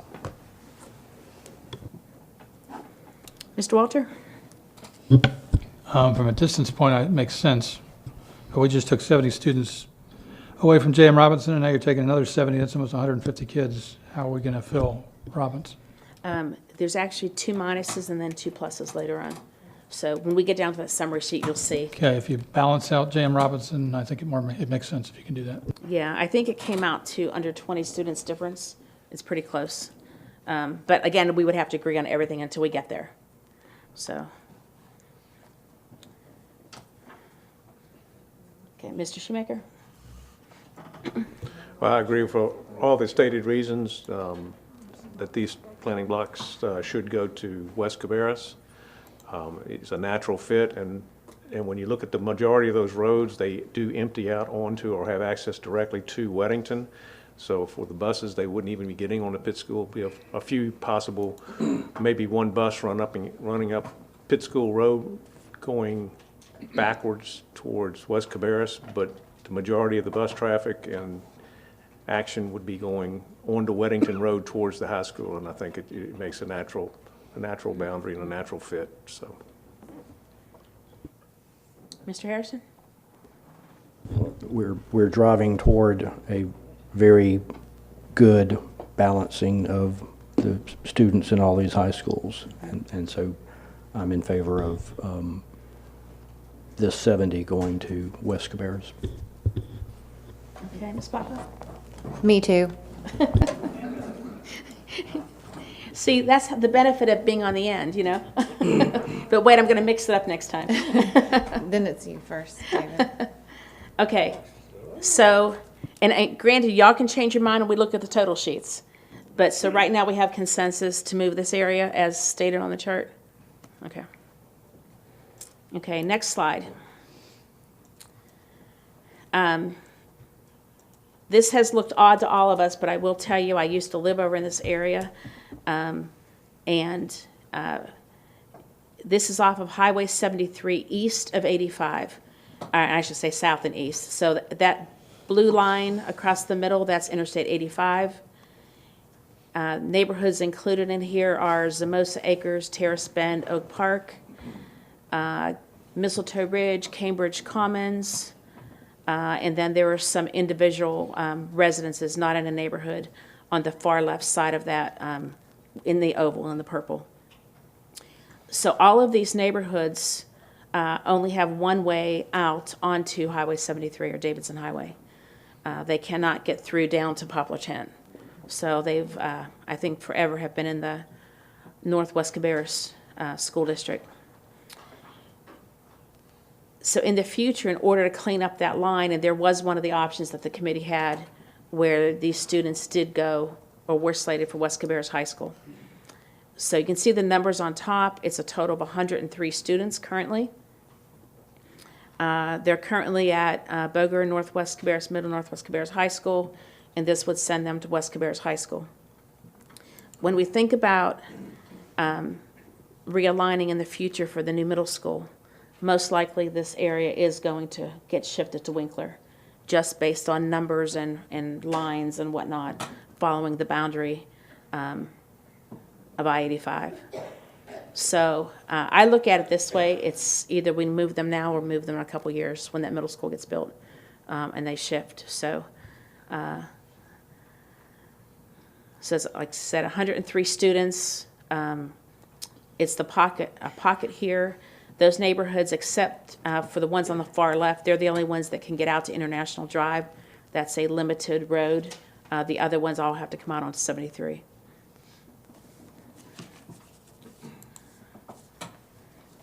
So thoughts? Mr. Wall, do you want to start? Sure. Well, I actually appreciate all the work you put in here. It makes it a little bit clearer to see what's going on. Which concerns me would be to the decrease to Northwest Cabarrus, so we moved them to West Cabarrus. So I think we just need to leave them at this point.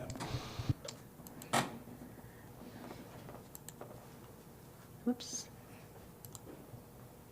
I'm looking for where. Okay, the impact slide is next, so we'll see that. Ms. Carpenter?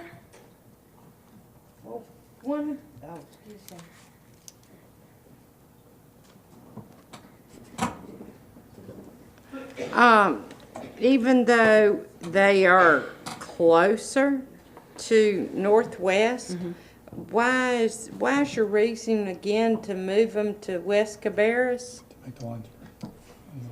Yeah, and I say I didn't put them on the list originally, so there were a few other comments. Is because that the I-85 boundary is most likely going to be where the middle school line falls when the new middle school is built. So even though the middle school is going to be mostly for Jay and Freeze, we're going to have a shift of the students today who are at Winkler Middle School who then go to high school at Robinson. So they will move to the new middle school. And then the natural shift will be West Cabarrus will be lined up with Winkler. But that yellow line, that's West Cabarrus now. Yellow, yes. Yes, exactly. Oh, now they go to Robinson. What's that? Oh, no, I'm sorry. Now they go to Northwest. Yeah, they're at Northwest, yeah. They're at Northwest now, and we haven't had any complaints from people asking about it, though? No, I did reach out to a few of my former neighbors and just sent them the link. No commentary, just sent them the link. And none of them, they were all, we're good, whatever happens. So, yeah. So, like I said, this is one of the areas we can leave at Northwest now.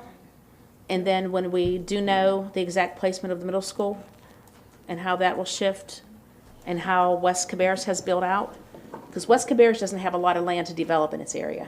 We took the last 100 acres or so, not exactly, but close to it. But Northwest really needs the students, do they not? Yes, they do. Yeah. They really need them, Yeah, so right we now. really need And to- Northwest has a lot of land that we eventually build if this becomes a shift later. But they need the students now, do they not? Yeah. Yeah. I would prefer to leave them at Northwest right now myself. Okay. So I say leave them at Northwest Okay. for right now. Ms. Grimsley? Well, I definitely disagree. I just think it cleans it up with the boundary line. That you got buses crossing over and going back and forth, and they all get to go together. So Bogert and Northwest Cabarrus Middle to West Cabarrus High School.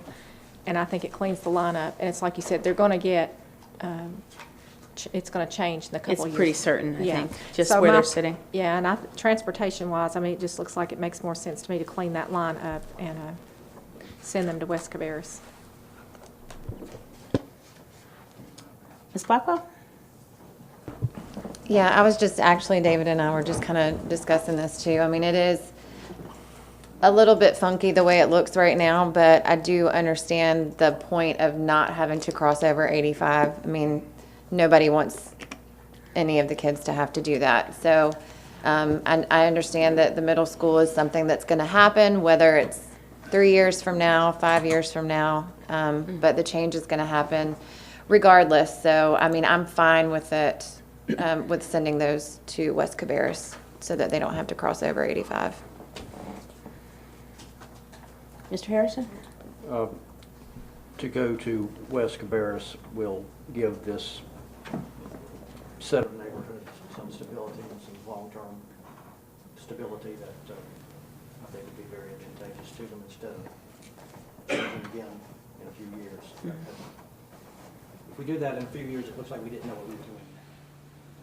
We should make a long-term, Yeah. we should make a rightful decision now as opposed to some future board to undo the short-term decision.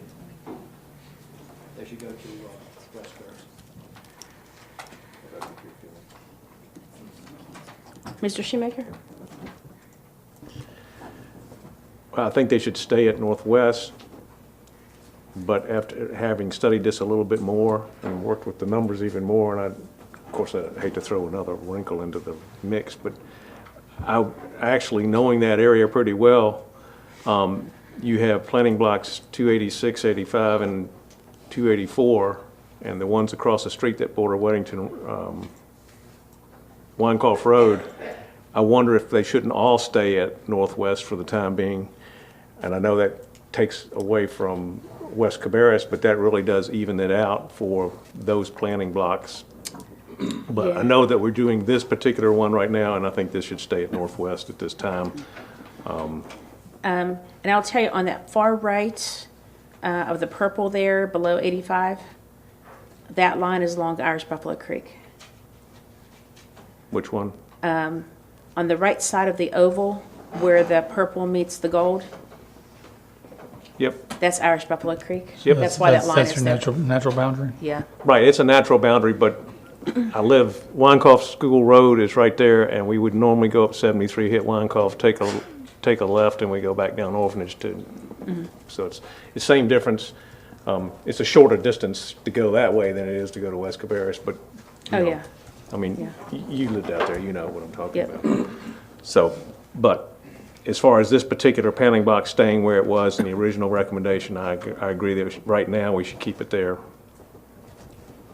Okay. So let's look at the next slide, and you'll see the effect to Northwest. So if we move, which it is drastic, Rob. So if we move the 103 students, and I have to get back and look. I have just gone off my, because these are not in sequence. Once you get to the third high school, they're not all in sequence anymore. What do you, oh, his charts.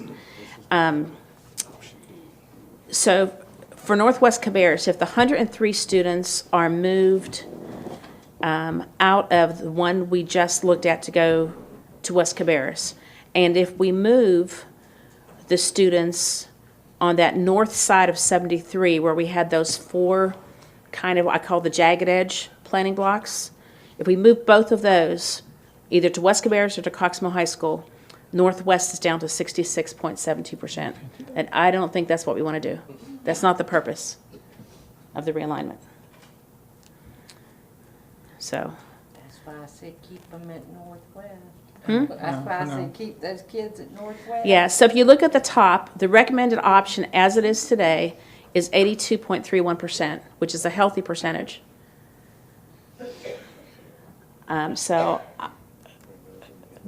I'm thinking we just back off of both of these changes and leave it. This is actually option D. If you were to move the purple inside 85 to West Cabarrus, and you were to do the sawtooth cut up on the northwest side on the other side That's of a good phrase, 73. sawtooth cut. Yeah. If you were to do that, then you actually have the option D, which left Northwest Cabarrus at 65%. So it's very close to to option D. So that means we have a high school at 66% capacity. And that, you know, right now in our realignment, I think Concord is at 75, 78%, something like that. You don't want to put a school down that low. That's like creating another situation that we have down in Bethel and in Midland, where we have a school that we don't have the growth there to even, you know, we're trying to get it, but no need to intentionally go that direction.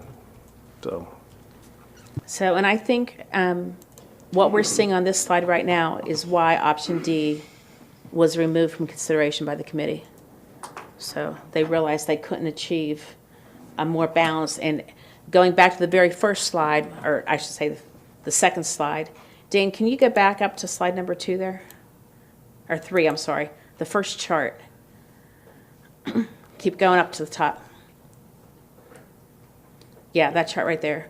So if you look at this chart, Northwest at the 82.31, and you can see what Barry just mentioned, the Concord High School at 78.55. So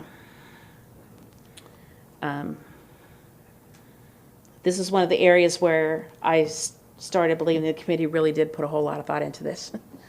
So, okay, we can go back down to. Let me pull back my thinking. It's the 9th slide, so it's just one more, right after that. Yep, this one. Yes, sir. Then it would make more sense for this area to stay at Northwest. Seems to be what I'm doing.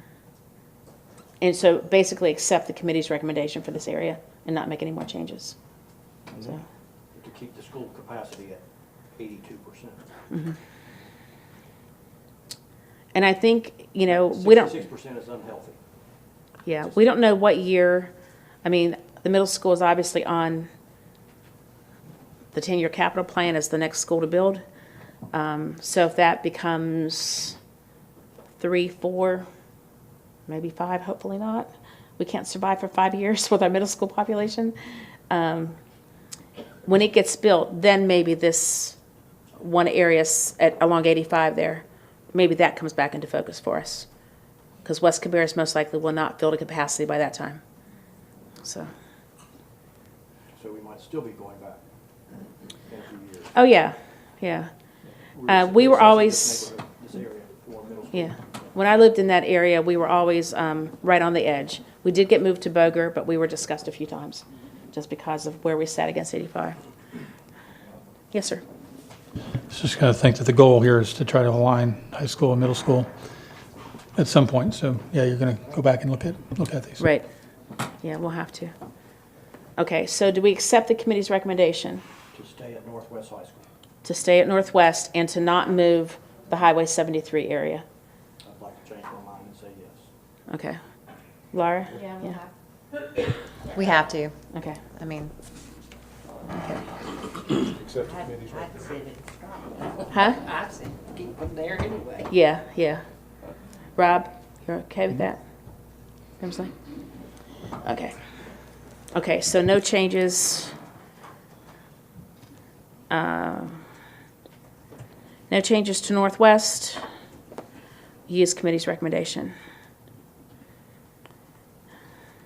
And I'll find yet another way to summarize it for next week. This is what I was doing last night in between talking to you, Holly. I know you were paying attention. Okay, the next slide. Changes to the Robinson boundary. So this is the area where we had speakers tonight. Planning block 16 is 90 students. You can kind of see the dark right inside the top of the oval.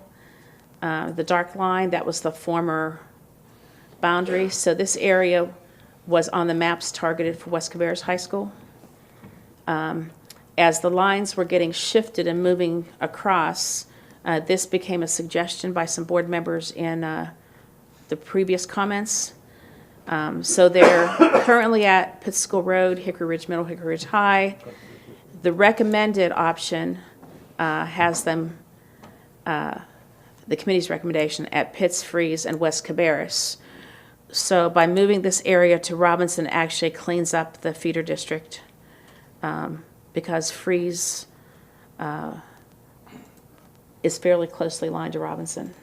Not completely, because we have an overflow of kids in grades 6, 7, and 8, which is why we need a new middle school.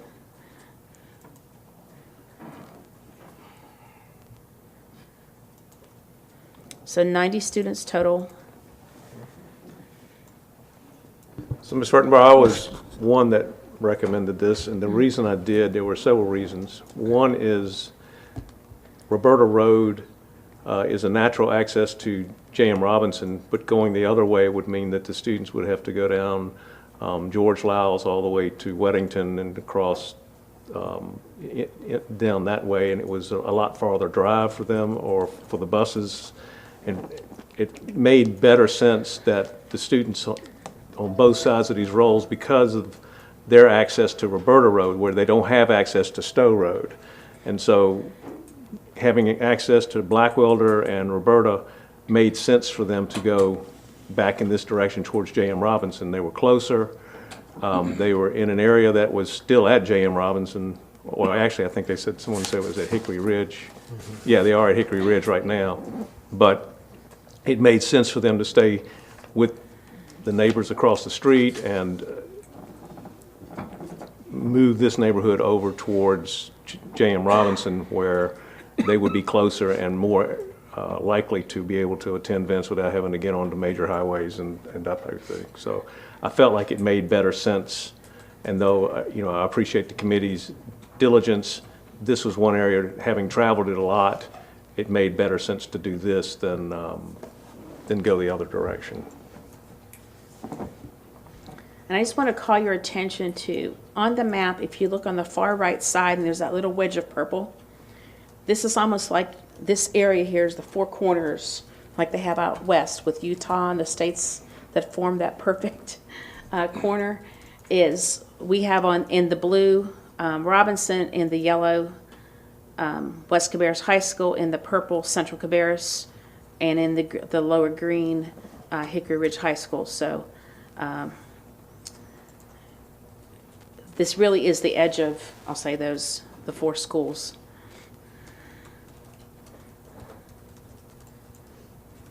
So Ms. Blackwell, any comments?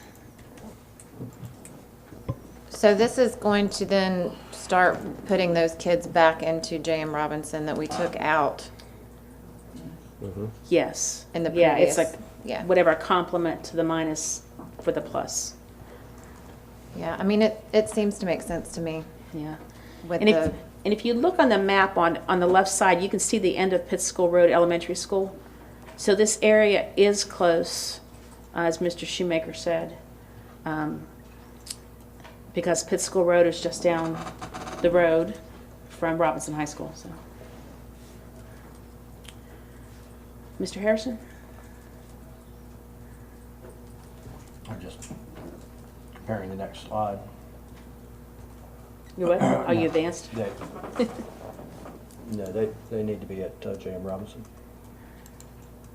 Okay. Ms. Grimsley? Okay. Ms. Carpenter? Mr. Walter? Yeah, you've got to be able to fill Robinson if you're going to take out Planning Block 8 and the other ones. So, yes.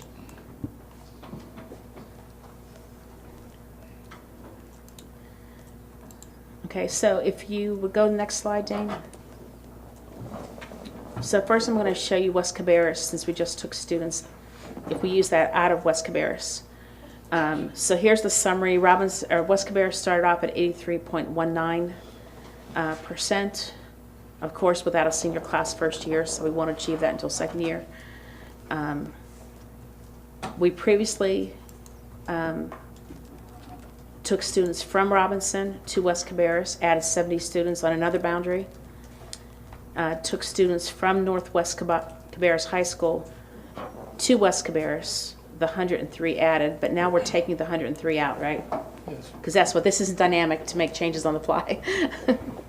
And then the 90 that we moved to Robinson would come out. So West Cabarrus would open at something less than 87.68% because we would be removing that 103 from Northwest out of West Cabarrus. I think that would be a comfortable opening percentage, with the idea that we're probably going to move other students into West Cabarrus in the future. Okay, so let's go. Let's see. No, we have one more graphic in between there.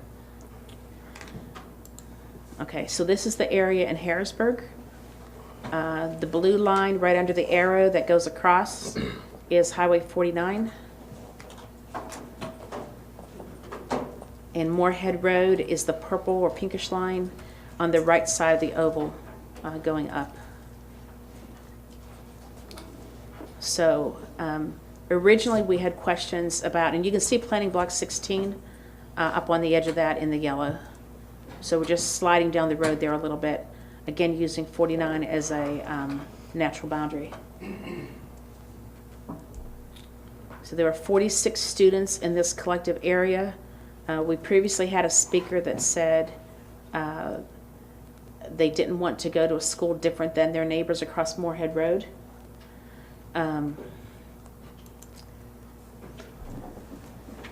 So they're currently in the same situation pretty much as, not quite, but as Planning Block 16, where it's Pitt School Road, Hickory Ridge Middle, Hickory Ridge High School. This new one would be Pitt School Road, Hickory Ridge Middle, and J.M. Robinson, but I think it's fair to say that the Hickory Ridge Middle School would likely change to the new middle school when that occurs. So, and for the community, we are looking at land, but we can't discuss that until there are contracts signed, if that happens. So.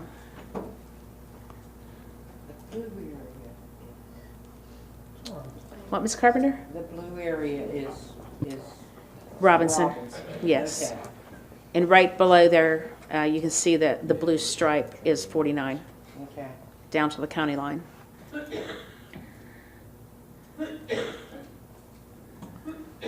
So board members' comments?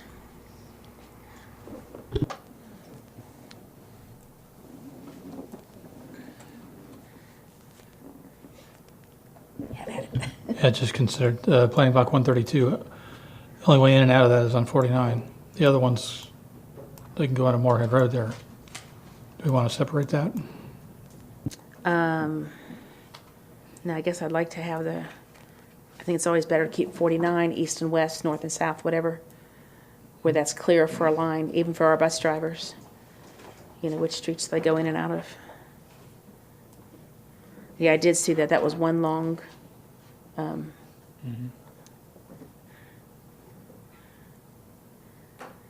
there is still undeveloped land in there. So that could change in the future too. Can you help me understand the net reduction of 15? You have advanced. Yes, I have. Yeah, can we do comments first on this slide? His dyslexia is. Sorry, Mr. Harrison. Advancing on me. It's like, I knew I didn't have that on this slide.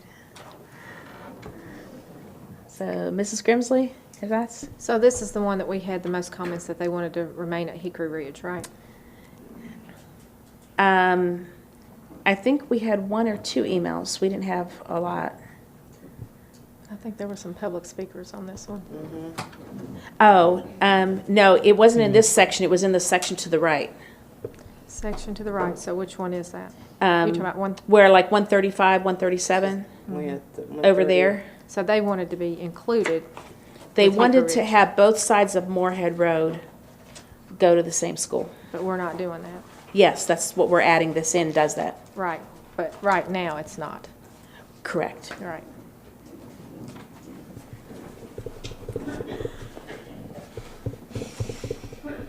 And interestingly, just like we talked before about, you know, the students along 73, did they originally go to Northwest? These students originally went to Robinson. Now, granted, that was how many years ago, since Hickory Ridge opened, but Robinson opened in 2000. Well, basically. 2001, but Hickory Ridge was like 10 years ago. Yeah, so, It's more than 10. It was before Cox Hill. 2009, I believe. Cox Hill was 10 years. Before, right, it was 2008. Yeah. comments? Well, transportation-wise, it looks best for J.M. Robinson for sure, and it does clean up that with both sides of, so I agree, J.M. Robinson. I mean, the distance. Yeah, the distance is, I'll say, the more challenging thing there.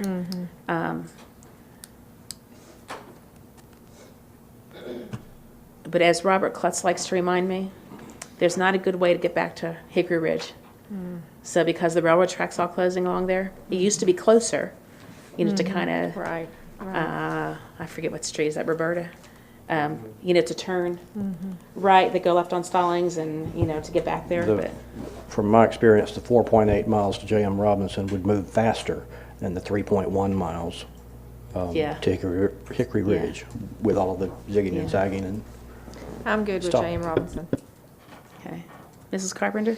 But we are sending, excuse me, at this point, we are sending that whole block now, all of them to the same school. We're not sending half of them to one school and half of them to the other. Right, Because that lines. was what they wanted, was all of them to go to the same school.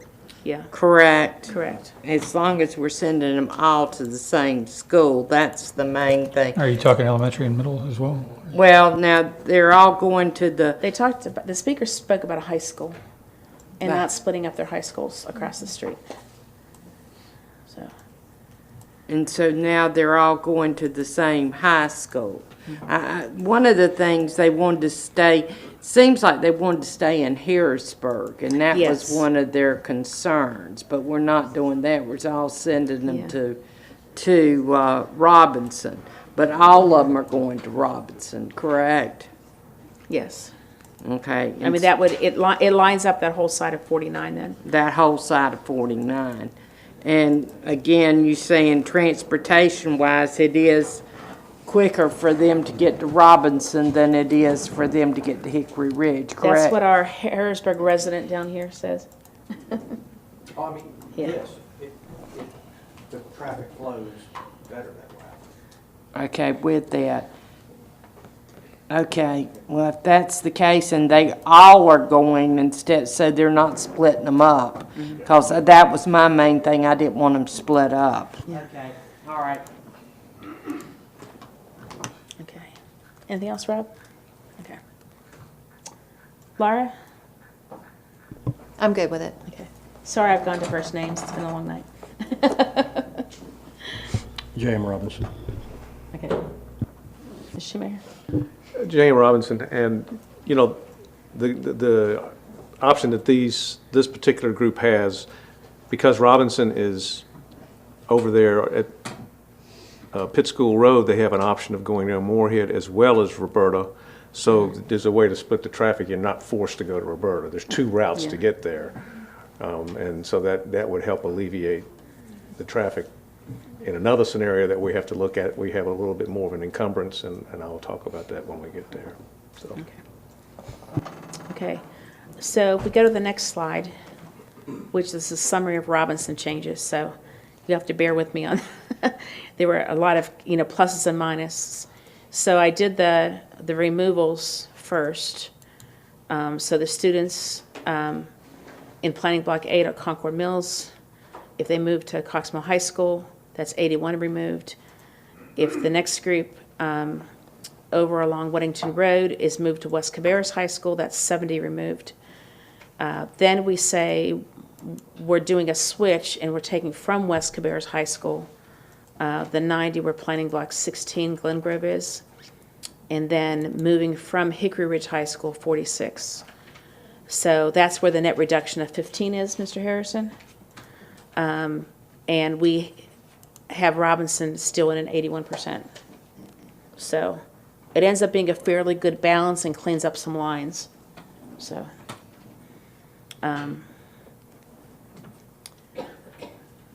so do we have, I mean, we've already talked about the first three, so are we good with this one as well? I think it comes out to a pretty good balance. We couldn't do much better. And then the next slide is Hickory Ridge High School, which we actually help that percentage. They were still a bit high at 87.52 on the original committee recommendation by removing this one area for the students to go to Robinson. We reduced Hickory Ridge at 84.75, which I think that's another positive meeting of the criteria. So.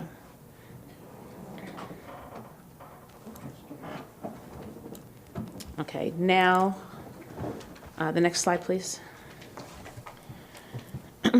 We've pretty much resolved this, but if we accepted every recommendation that we had all submitted and, and put in here, we would have had Cox Mill High School at 1,639, 98% capacity, and we would have had Northwest Cabarrus at 66.72, which you already saw those numbers, but I wanted to kind of duplicate the chart from the first slide at the beginning and say, here's now with the recommendations. But so I'll redo that chart with what we've more or less agreed to here so far. So any other comments on high school until, before we leave the high school area? Fortunately, there are not as many middle school or elementary.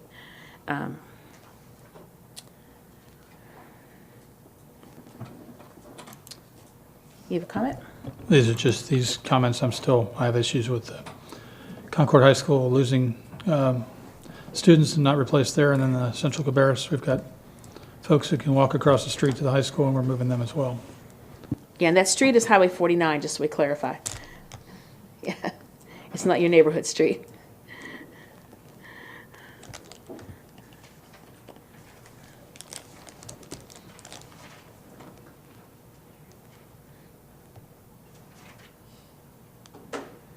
So in the reduction on Concord High School was very small, right? One planning block? There's a number of planning blocks. I'd like to see the middle school and the high school boundary be aligned, and that would solve the problem.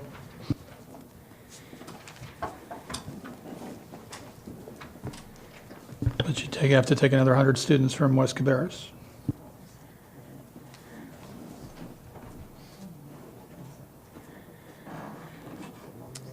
Okay, board members, I guess at this point, I think we're very close to a conclusion on this set of realignment, and that has not been in any public hearing. I'm sorry, I didn't understand which one you were talking about, Rob. I'm sorry. Which one? There is not a slide for it. I'm saying Concord High School had 100 and something kids taken away. We didn't replace that with anyone. They have a middle school and a high school boundary that are not the same. If we even that up, so the middle school, Concord Middle and Concord High boundary was the same, we'd have another 100 kids back into Concord, which basically balanced them, and they would not be the lowest percentage under 70. They'd back up to 80. Can you capture the maps and do a slide like I've done here that you can send to us? I can. Because if there were students at Concord High School who were on the recommendation to move to West Cabarrus, and maybe not even the whole group you're talking about, not 100, but some portion. If students are staying at their current high school with no changes, then, and the attorneys have told us we don't need to have a second public hearing anyways, but we did out of courtesy. There would be no change to those students. So if you can take a slide or two from here, mock them up, sure, and circulate them with the board, and then we'll see if we want to put it on the agenda for next week to see. I just don't want to get into a situation where we're making a brand new change for anybody and not giving them the courtesy of another public hearing. So, what's that? But would we not be doing that? No, if it means they're staying at their current school. If they're staying at their current school, what's the problem? No, I'm saying it's okay. I'm saying if it's not either in the recommendation or at their current school, then we have to have another public hearing. But if it's one of those two, that's fine. We can look at it. Okay? All good? So because the reason I asked, we had gotten an email today about a person that was asking about planning block number 35. You probably got the same thing, that lives down in the Mount Pleasant area, and they've got like 12 kids in that planning block. Yeah, but that, I believe that reference was a takeoff from when we did that very small realignment on the northern part of the county to stay at Mount Pleasant. Mm-hmm. And they Yeah. were wanting to have that added into the Mount Pleasant School District, those 12 kids. Yeah, and that takes out of Concord again, so we can't keep shrinking Concord like Mr. Walter said. So, How many's in there? Is that in Concord? 6 high school. Green. It's got 6. Planning block. So it is out of Concord. Well, Concord's at 78%, and what, Mount Pleasant's at 91%. Okay.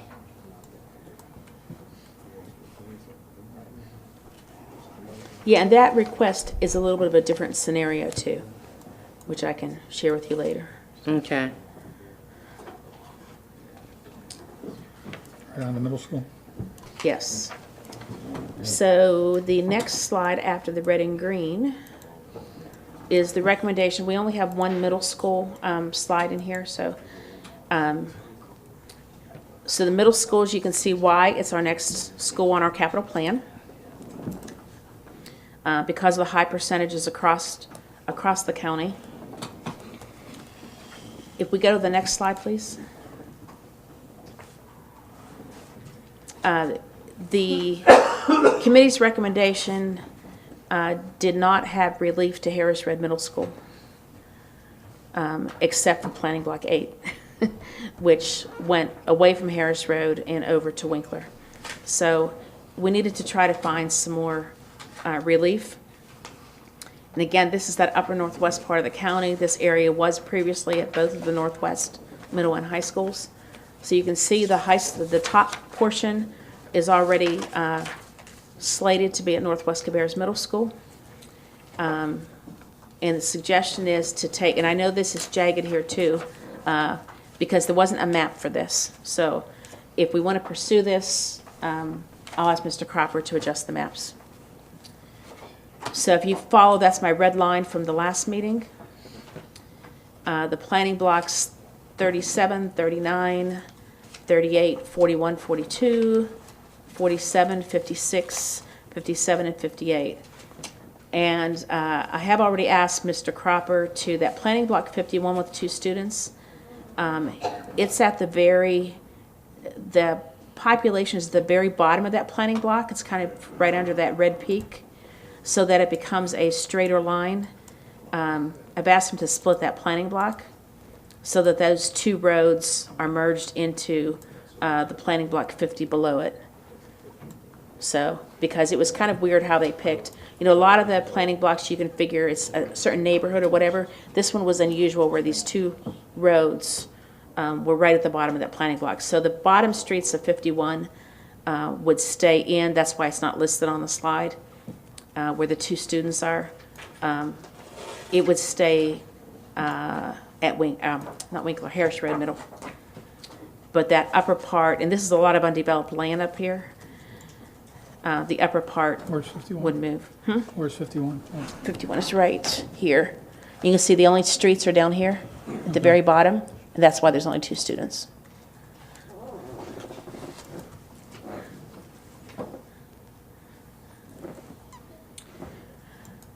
So in these planning blocks that are, and they're listed by number, so follow the numbers. There are 28 students. That would help reduce Harris Road a little bit. And there's no direct relief to Harris Road other than when we build the new middle school. So we're not even sure it can survive, or staff is not sure it can survive until the middle school is built. So we may have to initiate that C word capping because there's nowhere to put the students. So part of the strategy was to use Mooresville Highway as a way to get the students over to Boger. And this was a natural outlet. Mooresville seemed to work really well. Yeah. The students in planning block 39 and 41 all have to access Mooresville in order to even get to Harris Road. Because they have to go down Mooresville, then pick up Odell. And Why don't you describe where Mooresville Highway is there? Mooresville Highway is the yellow. You see the yellow line that kind of dips down and curves. It goes through planning block 37. It curves its way around, and you can see that it touches planning block 41, and then makes its way over to the left side of the right side of the screen. So all of these are developments that have to really access Mooresville Highway and have a better access to that than they do to 73. Planning Block 51 would have been included in this conversation except for the 2 students that Ms. Furtenbaugh referred to in the very bottom here of Planning Block 51. All of Planning Block 51 is basically rural farmland, and you can see Planning Block 56 is farmland. And so there's not a tremendous amount of housing in this area. So this makes a natural flow for movement down Highway 3 to Boger. I mean to Northwest Middle, excuse me. I don't know why I had Boger on my mind. What about Planning Block?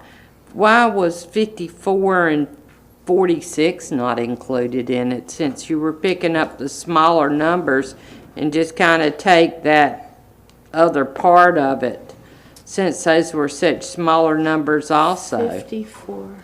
54 and 46. Oh, because we just didn't come down the whole way. So if you look at the very bottom, that's Davidson Highway from left to right. Mm-hmm. And then that street just to the left of the number 5 in Planning Block 46, that's Odell School Road. Yeah. Well, that's why I was saying, even just picking up 46, you could have kind of chopped it off. You would have had that street on the right, and that would have picked you up another 5.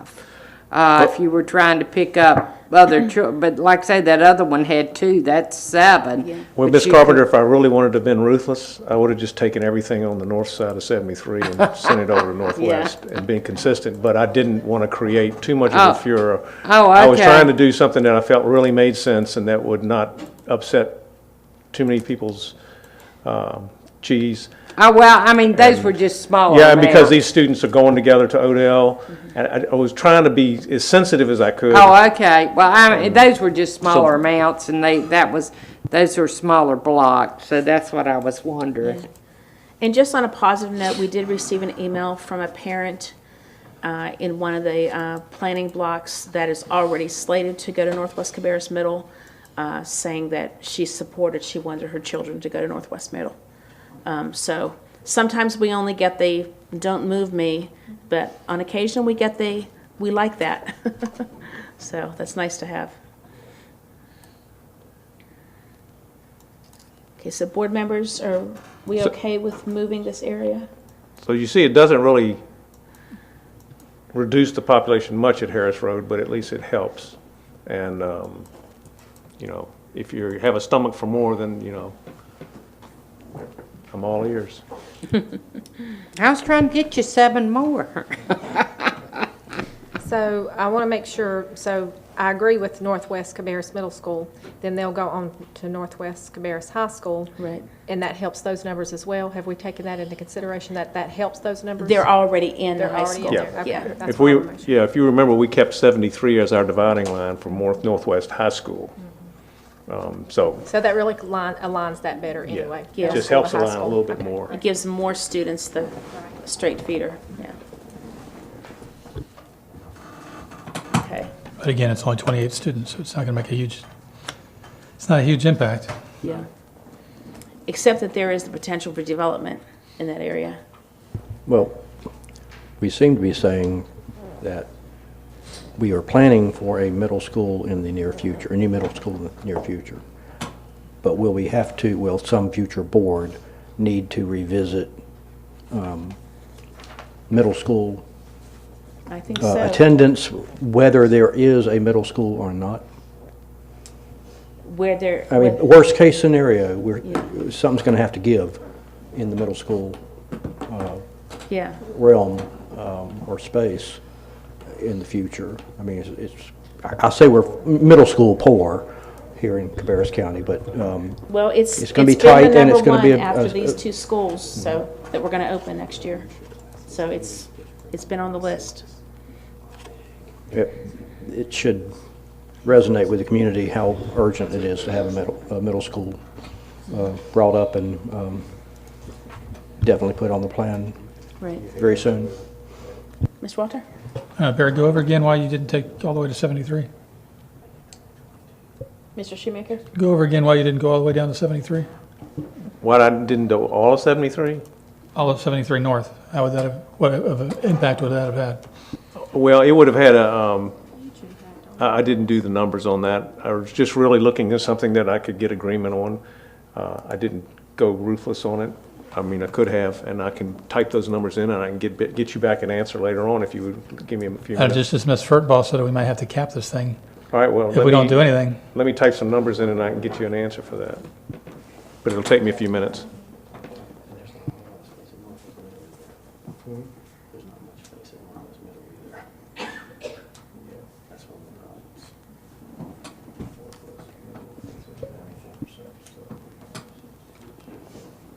Okay, so if we go to the next slide, just to start looking at the elementary, you can see we are high capacity on elementary schools as well. This does include the class size changes. Is that correct? I think it does with Ms. Rhymer. Do you remember? I think this includes the class size changes included in for 2020. Correct. So, if nothing changes with the legislation, which we don't know where that will go. So, looking at, this is the same area along Highway 49 that we just discussed, moving to from Hickory Ridge to J.M. Robinson. So the same, and this would give a continuity. So it's currently Pittsville Road, Hickory Ridge. The recommended has Harrisburg Elementary, Hickory Ridge. We've already changed the high school on that. And then the future would be, with our change as well, would be Pittsville Road, Hickory Ridge, and J.M. Robinson. Now, Pittsville Road is already high capacity, but as staff told us at a previous meeting, because of some special use of a number of those classrooms, they felt it could accommodate. It will lower the capacity, if you look at the number minus 54, it will lower the capacity occupied at Harrisburg Elementary, but there is still significant growth in Harrisburg. So the estimation is it would fill up. So I think it really becomes a matter of, do we want to align this now or do we want to leave it be? These children would be moving, with the committee recommendation, from Pittsville Road to Harrisburg Elementary, and then eventually returning back to Robinson for high school. Knowing that we have a high school coming, no, I'm sorry, not a high school, a middle school coming for Robinson, they would move middle school later on. Well, it's saying, now, Harris Road Elementary, it's saying 82% at Harris Road. Is that right? On the chart, yeah. Okay. I'm saying if you take, or not Harris, that's not Harris Road, that's Harrisburg. No, Elementary. Harrisburg. Harrisburg. Okay. Yeah. So if you Alright. take the 54 students out of it, so this becomes almost more of a feeder district decision to keep students aligned and not changing them twice. So leaving them at Pittsville Road, they will have a change at high school, but leaving the younger students at the same elementary school instead of making two changes on them, one in each direction off of 49.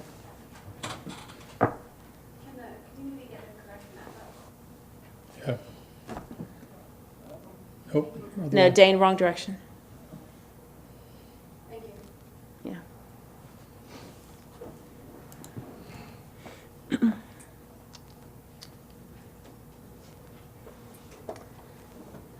So we just, at the last meeting, we just talked about reviewing this to better align and not move the younger children of the same families to a new elementary and then moving their high schoolers to a new school in the opposite direction. But rather establish the line at 49.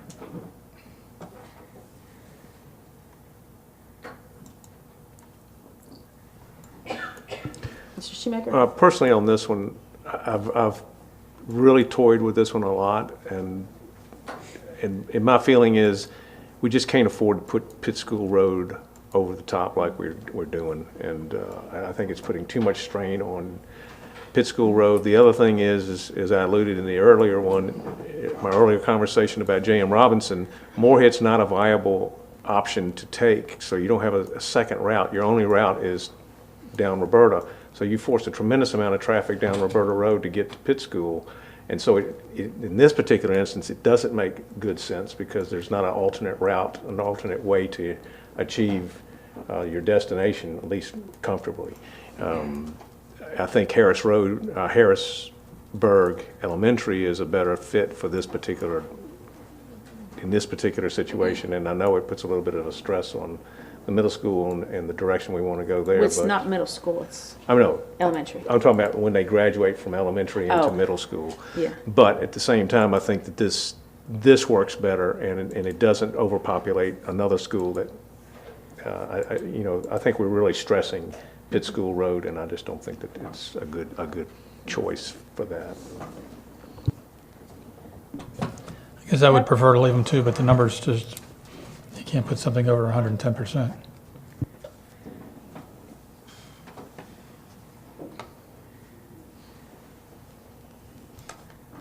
But there's already going to be several over that anyway. Yeah, if you go back one slide, Dane, please. Yeah, like Mount Pleasant Elementary School. We cannot keep adding students to Mount Pleasant Elementary. Well, in the similar way, just as we can't have a school at 66% capacity, we surely cannot intentionally have a school at 110% No. capacity. It's what it is, but we cannot intentionally ignore that situation. Yeah. Yeah, the development never really happened at Bethel. I mean, and the shoe that So, fits well for the high school does not fit well for the elementary school here. Yep. Yep. And keep in mind, these numbers don't account for STEM programs and its residents. So, Yeah, I would just say on this one so the K-3 class size makes elementary school look bad everywhere. And it's not always as bad as it necessarily looks. So Pitt School Road, for example, the big reason that capacity is a problem there is because we have so many self-contained programs at that school, which, depending on where you draw the line, we may decide to move those. So every year we kind of have to make a capacity decision. And so in this case, I just say some of the numbers there are a little bit misleading in the sense that I think we would say you're just saying that you're going to put Pitt School Road and Robinson and align that and keep everybody on one side of 49. And then you're going to say you're going to do the opposite with elementary school. And I understand why, because you're saying that Pitt School Road. But I think that Pitt School Road's growth is going to be much more static over time than Harrisburg's, right? So the growth over the next 5 years, where would I be concerned that there'll be more students? It would be in Harrisburg. And Pitt School Road is a little bit in that because we have 4 or 5 self-contained classes in there that if we were pushed at, we could move, and therefore they wouldn't be over capacity. Does that make sense? So this is just one where the capacity is all about the program that's housed there, and we make a yearly decision on that anyway. So if you make that decision, then you're saying, well, we're going to put a lot more kids at Harrisburg, which I think over the next 5 years we think will be way more crowded than Pitt School Road. So how do you choose for where you're going to put a self-contained class then? What's that? How would you choose? Is it on capacity? It is on it capacity, location? so What is it's both. We end up every year, we just did it a few weeks ago, we'd look at that and say, where are all the students? Where do they live? Where's the closest place from their house? There's 4 or 5 factors with that. But capacity is a big one because when you take 5 classes that could have served 25 kids, could serve 125 students, now those 5 classes might serve 40 students. That's 100 less kids capacity. So in Pitt School Road's case, if we needed to do that or just move 2 or 3 of those, then ultimately you change the capacity. So I would just say don't get too stuck on those because I think staff-wise we would say that it makes more sense at Pitt School Road than it does at Harrisburg, even though number-wise I can see why you are having that discussion, if that makes any sense. And we can certainly answer questions because this is one where I think the numbers are a little misleading on what really kind of space we have. And these special classes are EC, special needs which would move to the high school anyhow, as it followed those students out of the elementary school. Yeah, and that's a good year point. So or we move that sometimes because you may have, because those students are, a very specific disability. One year we may have 10 of them that are in 5th grade. They all go to middle school, and now we may have none in 5th grade. So because of that kind of constant shifting capacity, you have to make yearly decisions on where the best place is to put them. So can you give me a ballpark of what this 110.68% really is?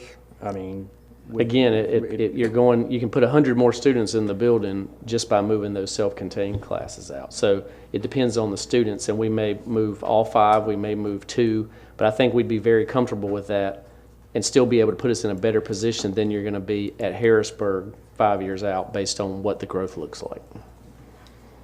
Yeah, just looking at this, so the capacity at Pitt School Road currently is listed as 824, and that is in part because of class size and in part because of the special needs classrooms.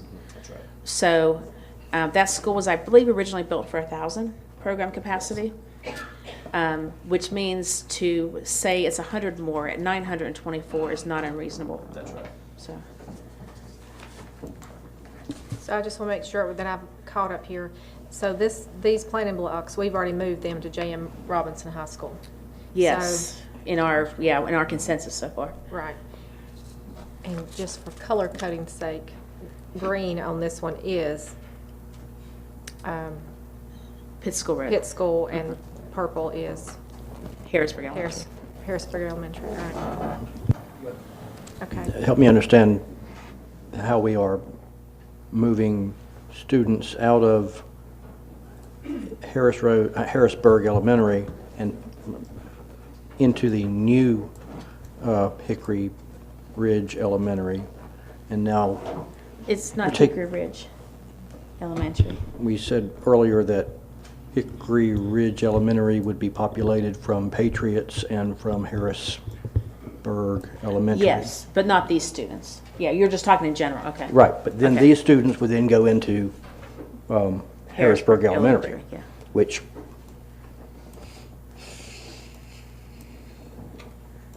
seems to defeat the purpose, but it's not. I mean, it's balancing out the populations. It's just another one of those sections too, so much cleaner to keep it all on one side of 49 and not have kids going back and forth across 49. Again, I can see why you got there because of the numbers, but it's one where the numbers are probably going to work out better than they'd look like, and just a lot easier to say everybody on one side of 49 goes to Pitts, Pitts, Freeze, and Robinson. They're all on one side, and you don't have this kind of back and forth on 49, which is a general rule we try to avoid. But we're really not doing that. Yeah, because we put them at Hickory Ridge Middle. Yes, we love Bishop. What's up? Can you turn your mic on, David, please? But the 75.78 capacity or number at Harrisburg Elementary is what will result. How can I say this? Yes, that's the projection right now. That's what it will be. But the growth in Harrisburg will be such that it will get back over 80% or Right. whatever. The only reason that number drops to that is because you're going to be opening up Hickory Ridge Elementary School and pulling from that. But the pattern of growth over time at Harrisburg has been very significant. At Pitt School Road, it's generally not. And so you can contain all that and then continue to grow on the other side of 49. Right. You're saying that Harrisburg has more capacity to continue to grow. That's right. Yeah. And we think we can make Pitt School Road work, and it's not really going to grow, and therefore you leave the space for that. I think that's what we would recommend. Now, at the end of the day, we can probably live with it. I just want to make sure, sometimes when you get super set on the capacity, and you're talking about a lot of self-contained programs, which Pitts has, it's a little misleading, and I think that it is in this So case. just to clarify a fourth time for myself, you're at this point advising these planning blocks to go to Pitt School? That would be our recommendation, yes. Okay, so I got that about the elementary, but now I thought I heard you say J and Freeze Middle, but it's saying Hickory Ridge Middle. Yeah, well, Freeze it mixes a little bit, so I think that's the one where it'll be Hickory Ridge Middle until you open up the new school, and then again, everything would still be on the other side of 49. So planning on knowing where the new school is going to be, it would all be on one side of 49, probably a better recommendation unless it's just blowing out at the seams. So you're saying but that would not be now. Now they would go Hickory Ridge Middle. I think that's correct, right? Right, That for was these interim. And the same group from high school that y'all just sent to Robinson would also go Hickory Ridge Middle until that middle school opens up, and then it would all be on that side, right? Because this would be the only place along all of 49 that Hickory Ridge would cross. That's right. In this one spot, so. We're also taking 400 kids away from Hickory Ridge Elementary, or sorry, Harrisburg Elementary, right? What capacity does that bring that down to? It's got to be below 60, wouldn't it? Well, that's what Mr. Harrison was talking about, but the reason that it dropped so low is because you're the Patriots and Harrisburg overcrowding is so much, you're basically putting all of them at Hickory Ridge Elementary, and then still quite a bit of area in Yeah, I mean, that it looks area like to you're taking Snake Road. half of them from Patriots and half from Harrisburg. That's right. For 5 or 6 months. Right. Until people throw down more seeds and more houses pop Yeah, the up. chance of needing to move them away in less than 5 years, I think, is pretty high compared with Pitts. And then are we doing a STEM program at Hickory Ridge Elementary School since half the kids are Patriots STEM?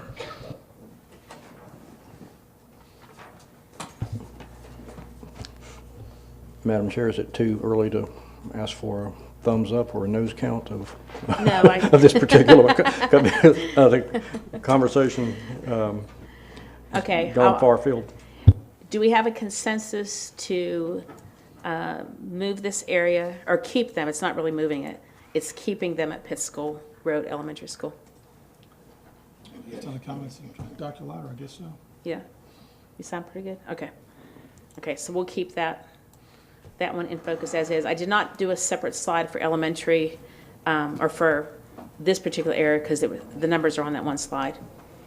So the other change that we've been discussing is the Skybrook community, which the committee recommended moving to the Odell primary and Odell elementary schools. The planning blocks are there. Skybrook is 69, 70, 71. It's the kind of left side oval. Because the route from Skybrook to Cox Mill Elementary is passing by 3 additional planning blocks. I've added those in. That's what Mr. Shoemaker was talking about at the last time we reviewed this. To, if you will, pass by children who are within a mile or so of the elementary school and telling them to go the other direction to school. You really can't do that. So we need to keep that contiguous flow. So the total comes out to 123 students. And changing that would put Cox Mill Elementary School, or keep them, at 110%, as opposed to if we move them to Odell. And always remember, Odell is double the size of any other elementary school, any other large size elementary school, 4 times the size of some of the smaller ones. When we combine the 2 schools as one, because children go from one to the other, Odell is just 2 buildings, that having them at the 91.42% is fairly reasonable, because that's still a lot of room for growth.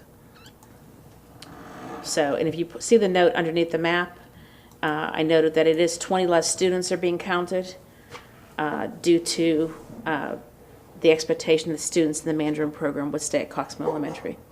So,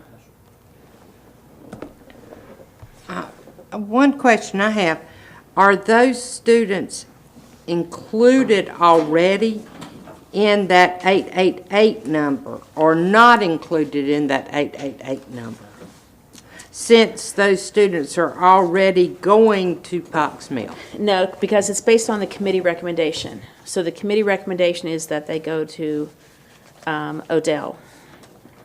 So we have to add them back into Cox Mill Elementary if we change it. Where are they at right now? They're currently in school at Cox Mill Elementary. I But know. these numbers are all based on the committee's recommendation and then our change to the committee's recommendation. So the committee's recommendation has all of those blue areas inside the ovals at the Odell schools. So they're already in the Odell number, and they're not in the Cox Mill number. Okay, So we have okay. to add them back in. Okay. And when you see those numbers, you can see why the committee chose to do that. Like I said, it was like became so much more obvious to me why they made their decisions as we've been trying to move things around, and why they did those certain things.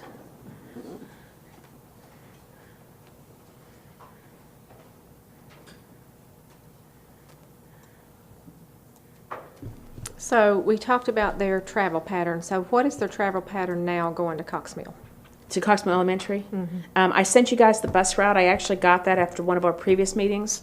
And they come out of Skybrook, turn left, go down Harris Road, turn right on Poplar Tent, follow that down to Cox Mill Road, and turn right on Cox Mill Road.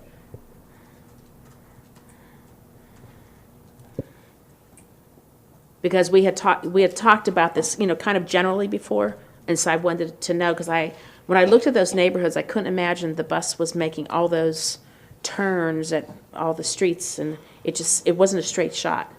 So That pattern you just described is the 3.9 to 4.4 miles?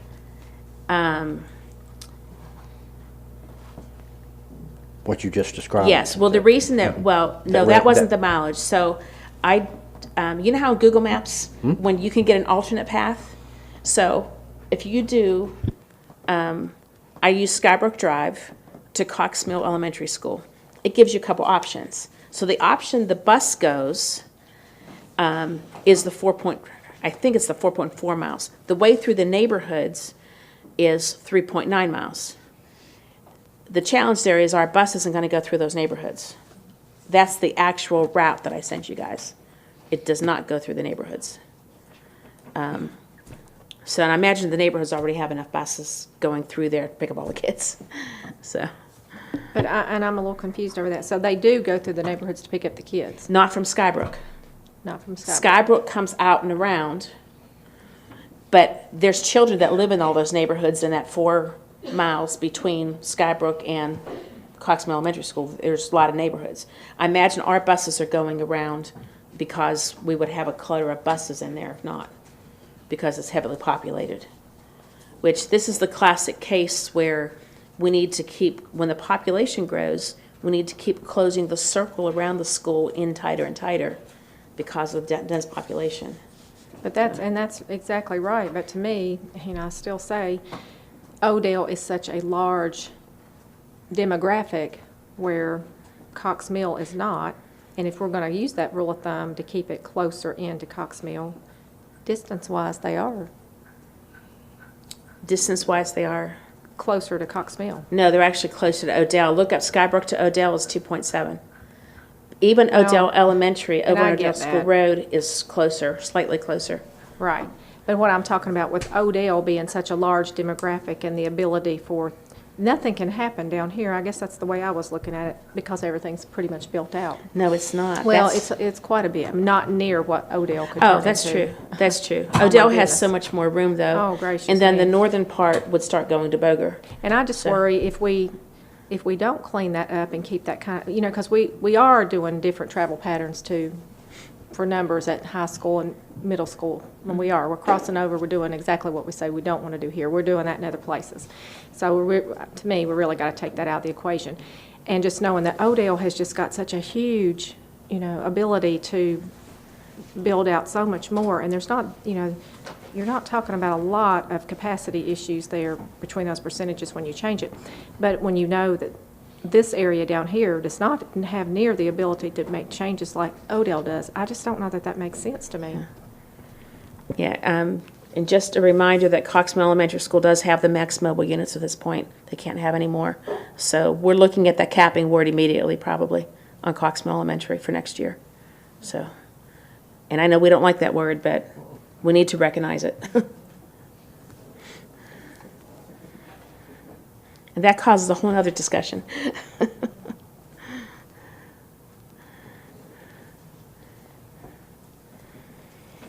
Okay, so I want to make sure. So if we go back up to the graph that's showing all the recommendation for the elementary school alignment. So WR Odell is at 98.70. Yeah, that's the combined schools.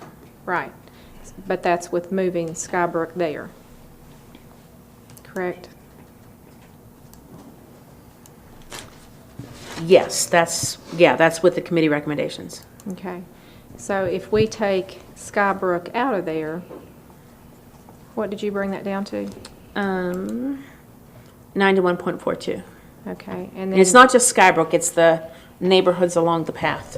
We don't have to include those, though.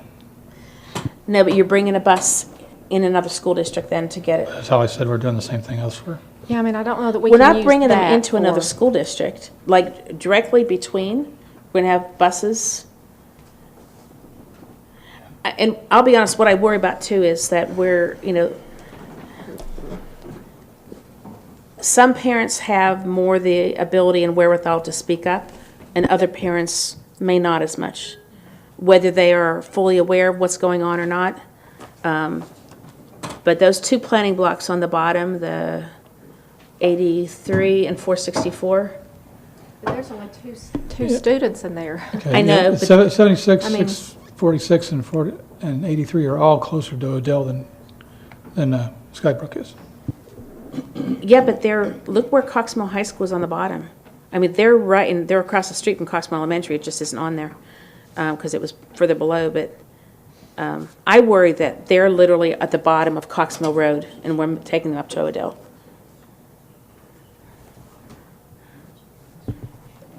All right, but they've been doing that since the school opened. Have been doing what? Doing the same route. I mean, that doesn't change anything. No, but planning block 83 and 464 are at Cox Mill now. Right.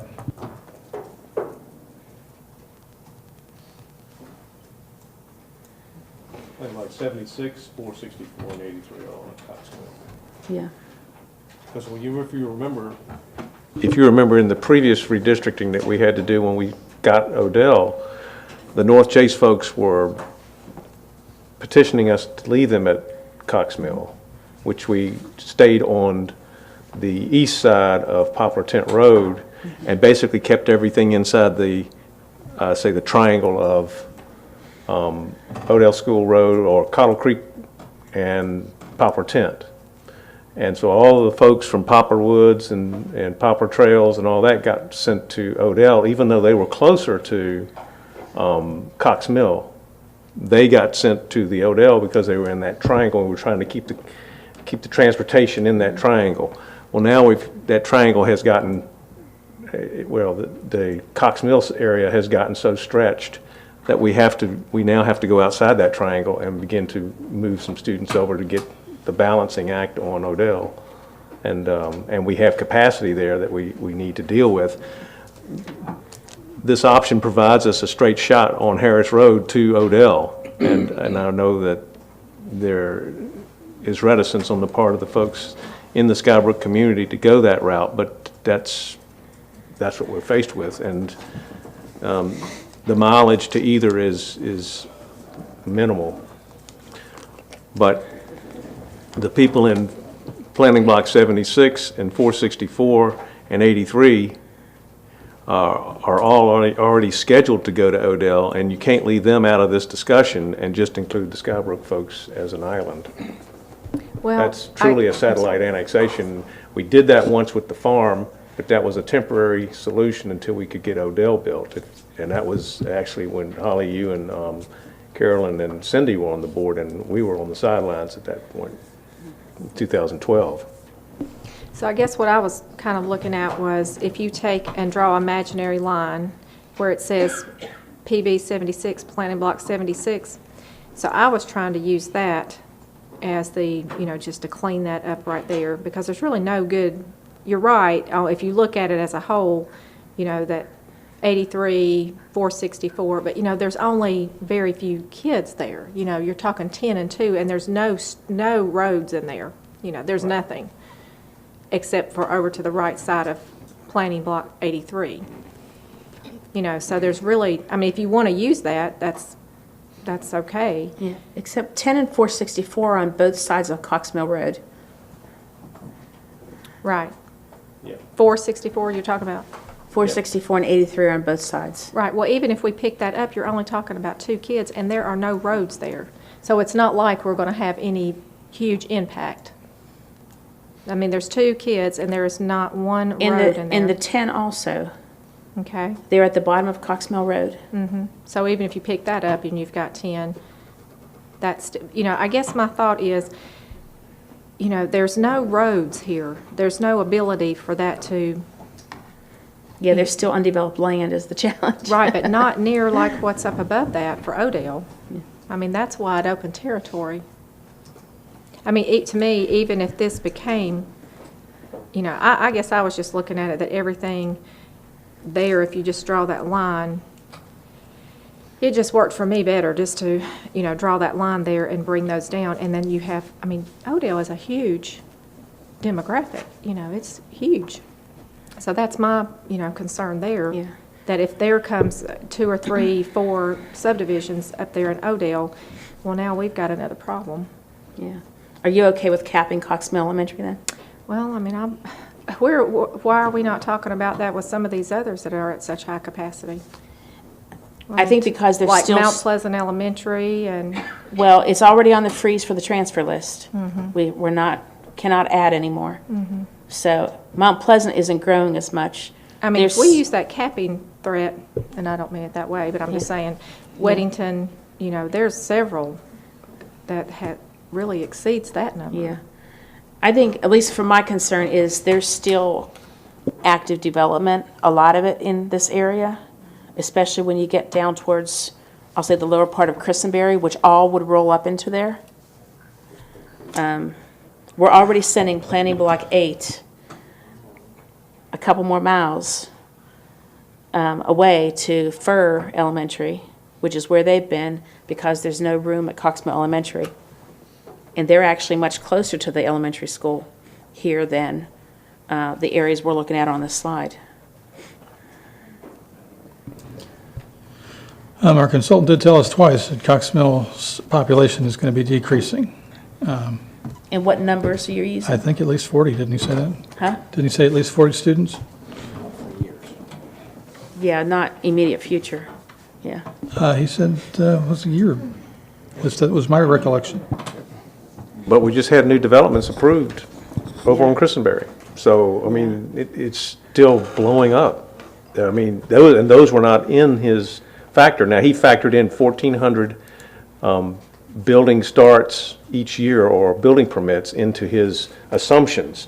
But those 1,400 were across all of the county, not just in one specific area. So he's averaging those off, and he's saying, the demographics are increasing, and he tries to proportion it. I don't know how his demographic model works, but he can't foretell when a developer goes out and decides it's time to plat, and they plat a property, and then they get approval from the development organizations, Concord and Kannapolis, to start building, then they can. And if they're building the right style home, which they're all pushing for these very dense, lower cost homes, in the 150,000 range, because that's what's selling. They want the 150, 200,000 range homes, and that's what Christenberry is. So it's gonna sell because people want to come to where there are good schools and is a good quality of life. So that's what we're faced with.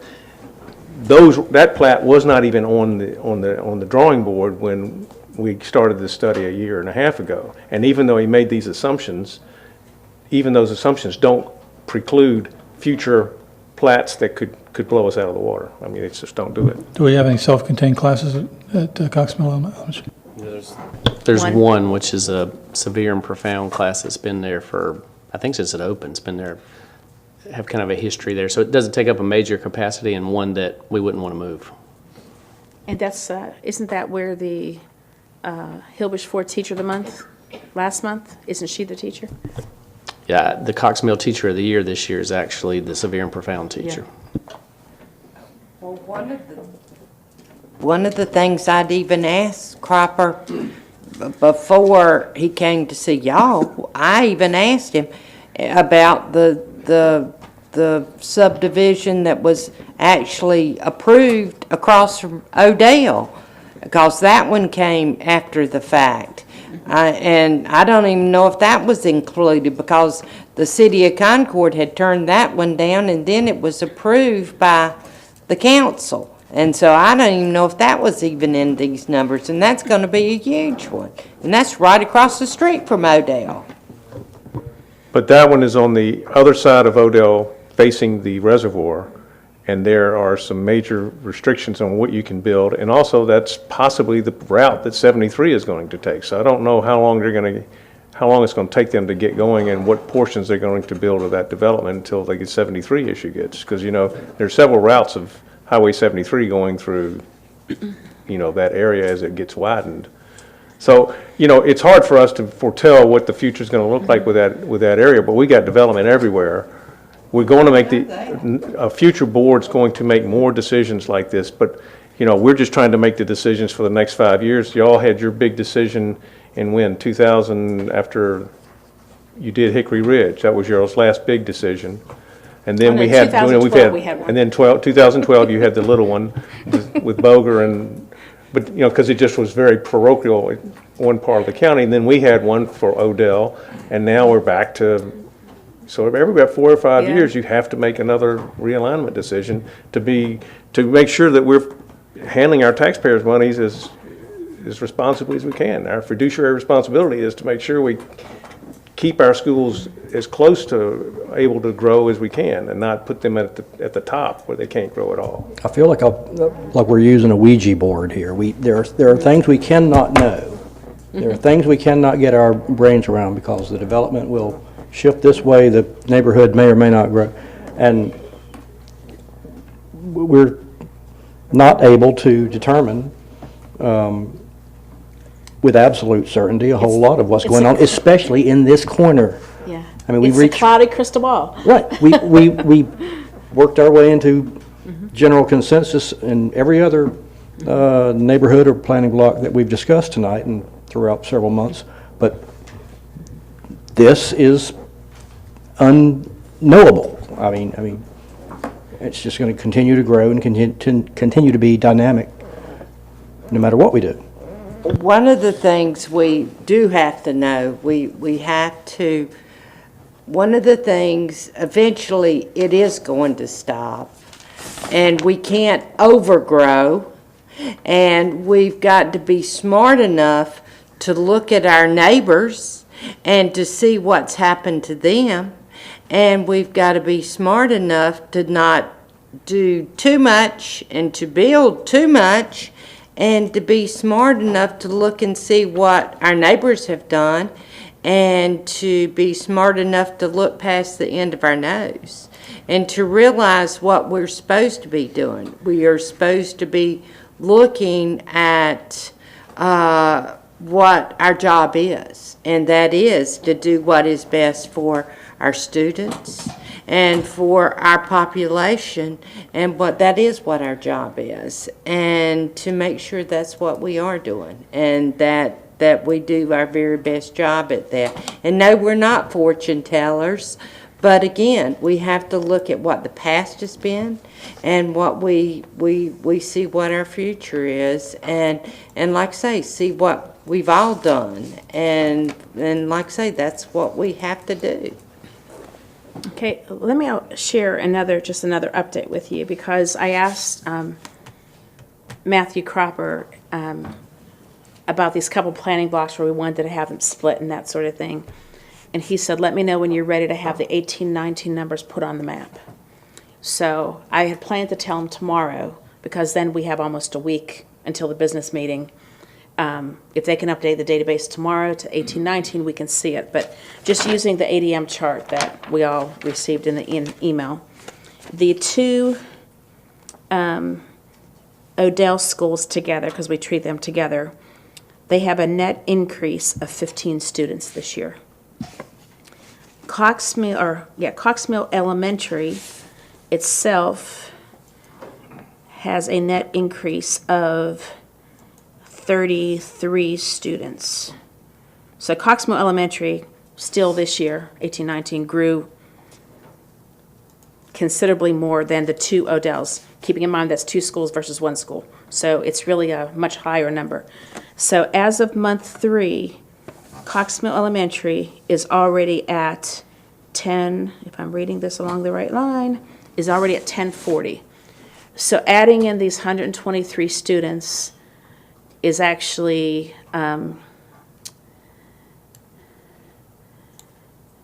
let's see, is this going to be right? So the numbers on this chart were 888, capacity 19. So they're already, right now, they're already 111 over their max. 111 students, which means they're already at like 118% or something? How many went into the Pitt School zone? How many what? How many new ones in the Pitt School zone?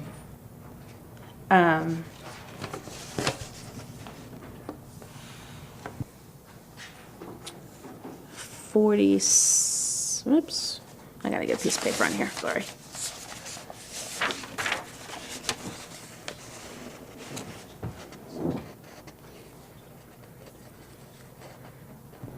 I'm just, look, it sounds to me there's a similar issue there too. Yeah, 47, I think.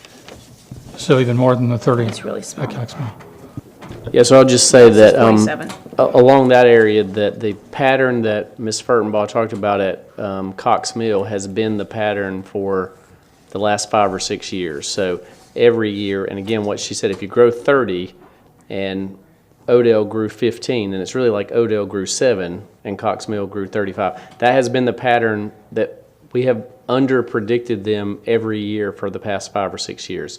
Pitt School Road has stayed static or actually gone down some. So their bump this year of 40 has not been the pattern, and it looks like it could just be one class. Now, again, we're not crystal ball seekers. It is a very high, it's a high kindergarten class. Yeah, and so I'm just saying that Cox Mill consistently has more people than we predict every year, and Cropper's predictions follow that pattern for about 5 or 6 years. The expert is telling us they're going down, though, or will be No, going he's down. not telling us it's going down until 5 or 6 years from now. I think it was less than that. He said next year. That's not what he says. What Ms. Rhymer is kind of confirming. I think that when he met with us the last time that he came to answer you guys' questions, we kind of said, again, because I think all this gets confusing sometimes when you put it all together in a pot. We said, it seems that the perception is that Odell's going to have all this growth and Cox Mill is going to be frozen. And he said, not the case. If anything, Cox Mill actually may grow faster for the next 4 or 5 years. Then they both actually flatten out,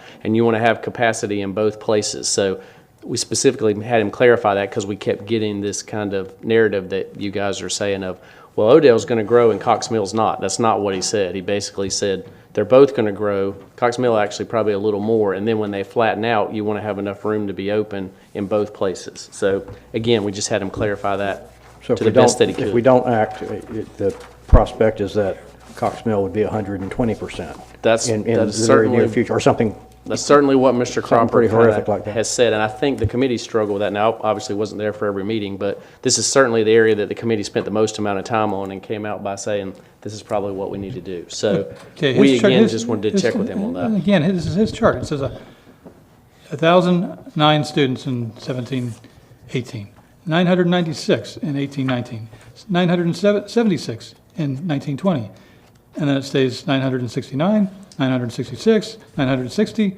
948. So a trend downward, and that's right here on what he told us. So I'm confused. Yeah. I am You probably need to confused on answer the that two one. different. You guys also remember that when he did that prediction, we're already 40 or 50 over in 17-18, and 50 and 60 over what he predicted for 18-19. Okay, keep adding And context to currently, that, yes. please. Sir?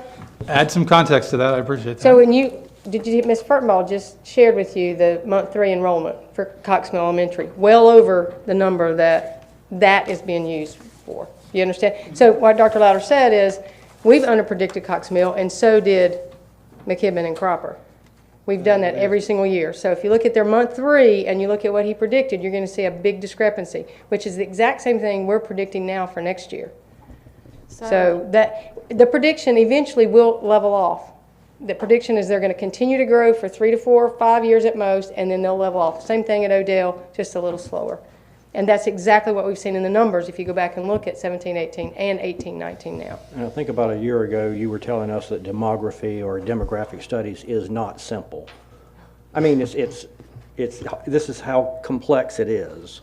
Correct. This is the crux of all of our concerns, and There's so many things that go into it. Boggles and our mind We're hoping that the juggle it. 2020 census that we're getting ready to get is going to make a big difference. They're also using, you got to remember that study's done on a census that's 10 years old. So we're getting a 2020 census. When we get that out, we hope to see better migration patterns, better resale in certain areas. That's probably what happened at Pitts. That's kind of what we've been able to get to. But the area of Cox Mill still has plenty of growth. And when one moves out, another one moves in. And when one moves out that had a kid that just graduated or just left elementary, they just brought some new ones in. So When I was out at Cox Mill last week, just again, he bases a lot of those growth projections on averages, which is the only way you can predict it, right? Because you don't know what's going to be. But Ms. Moore was just sharing with me a brand new neighborhood there that actually straddles Mecklenburg County, and it's primarily mixed use, so it's there's not a whole lot of homes. It's more condos, I think, in apartments. I might be wrong about that, but anyway, a small sliver of that is homes. But the way it's positioned, and the majority of the neighborhood is in Mecklenburg County, but the sliver that is in Cabarrus County is where all the houses are going to go.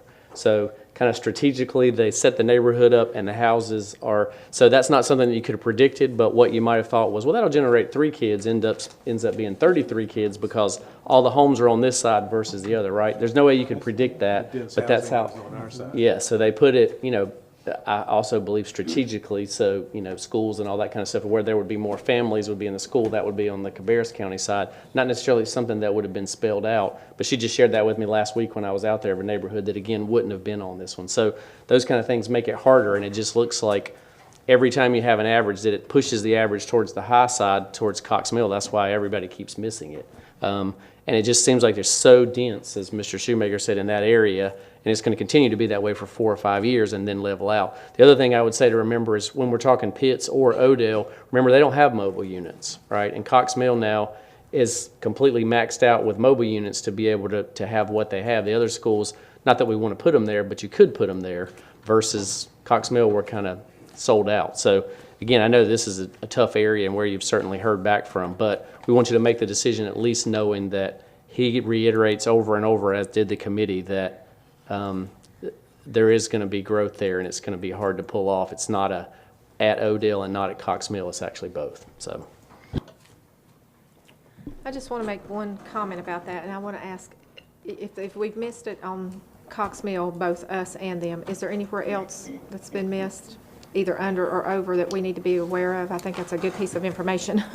So, yes, predictions are very, very difficult. And so I gave those to the principals last week to say this is our best guess. And we have better data now than we've ever had before, and more information, and we drive every neighborhood, and we go back over it 50 times.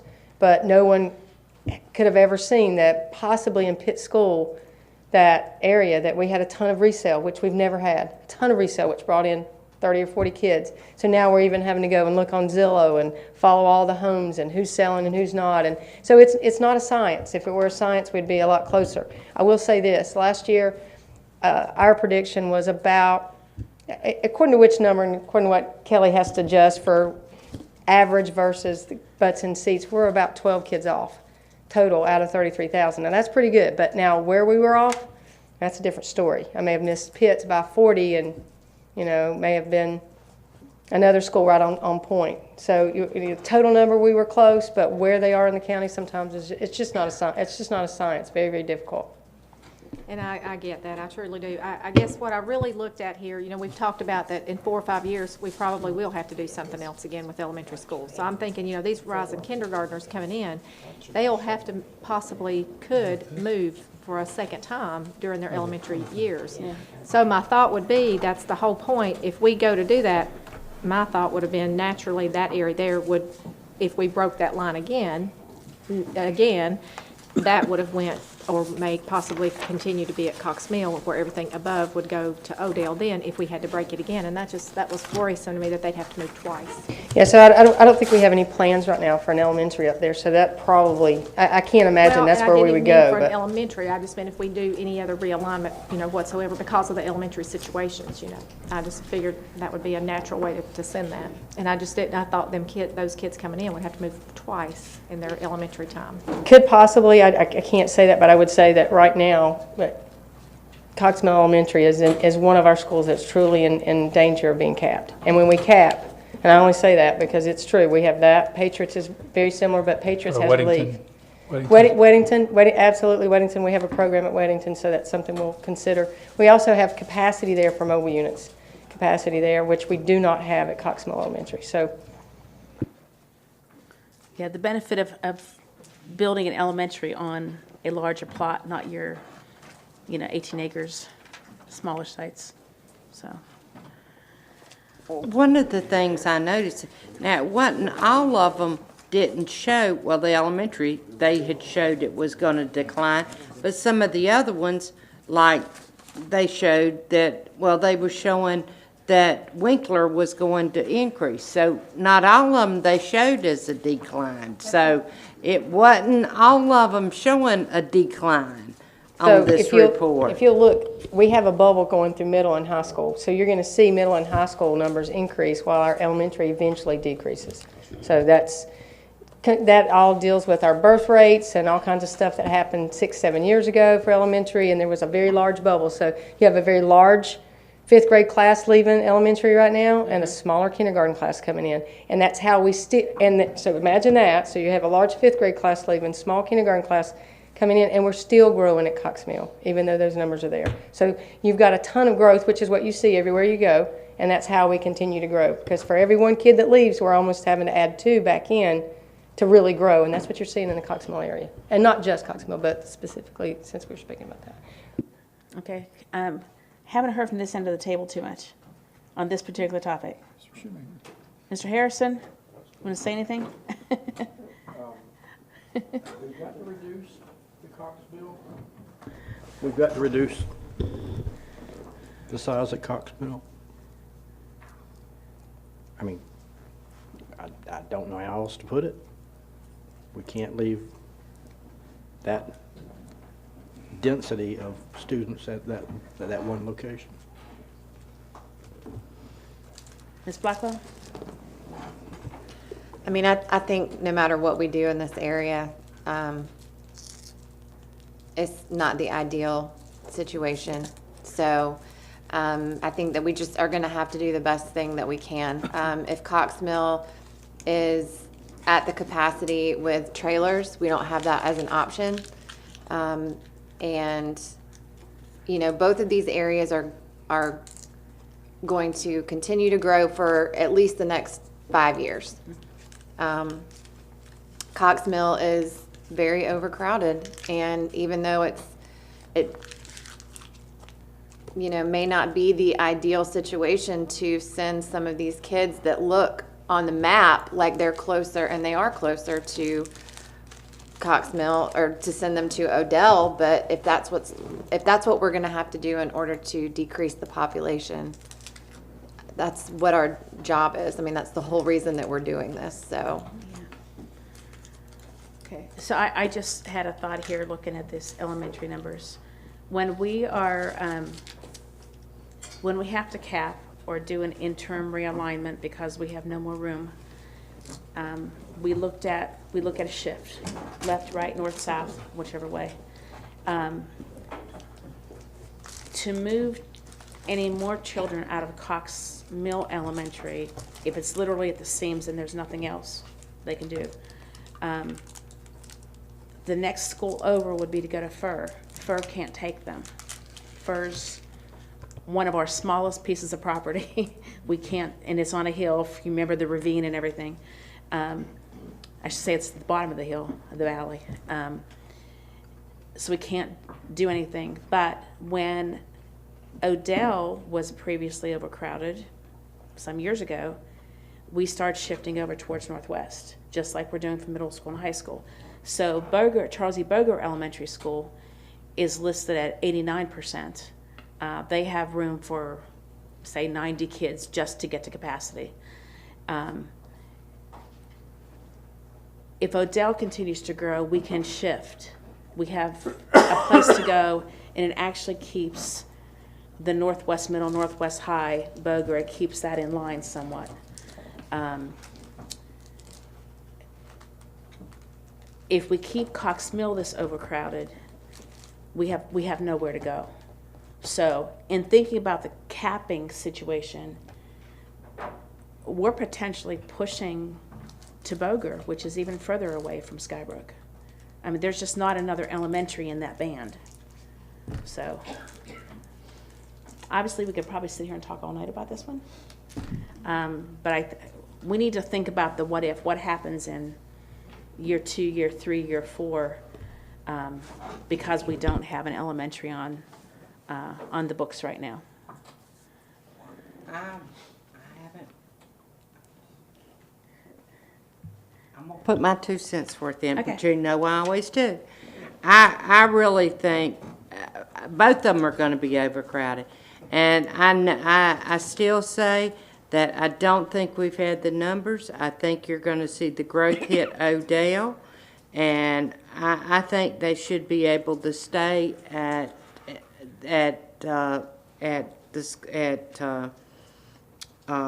Cox Mill, and that's my 2 cents worth.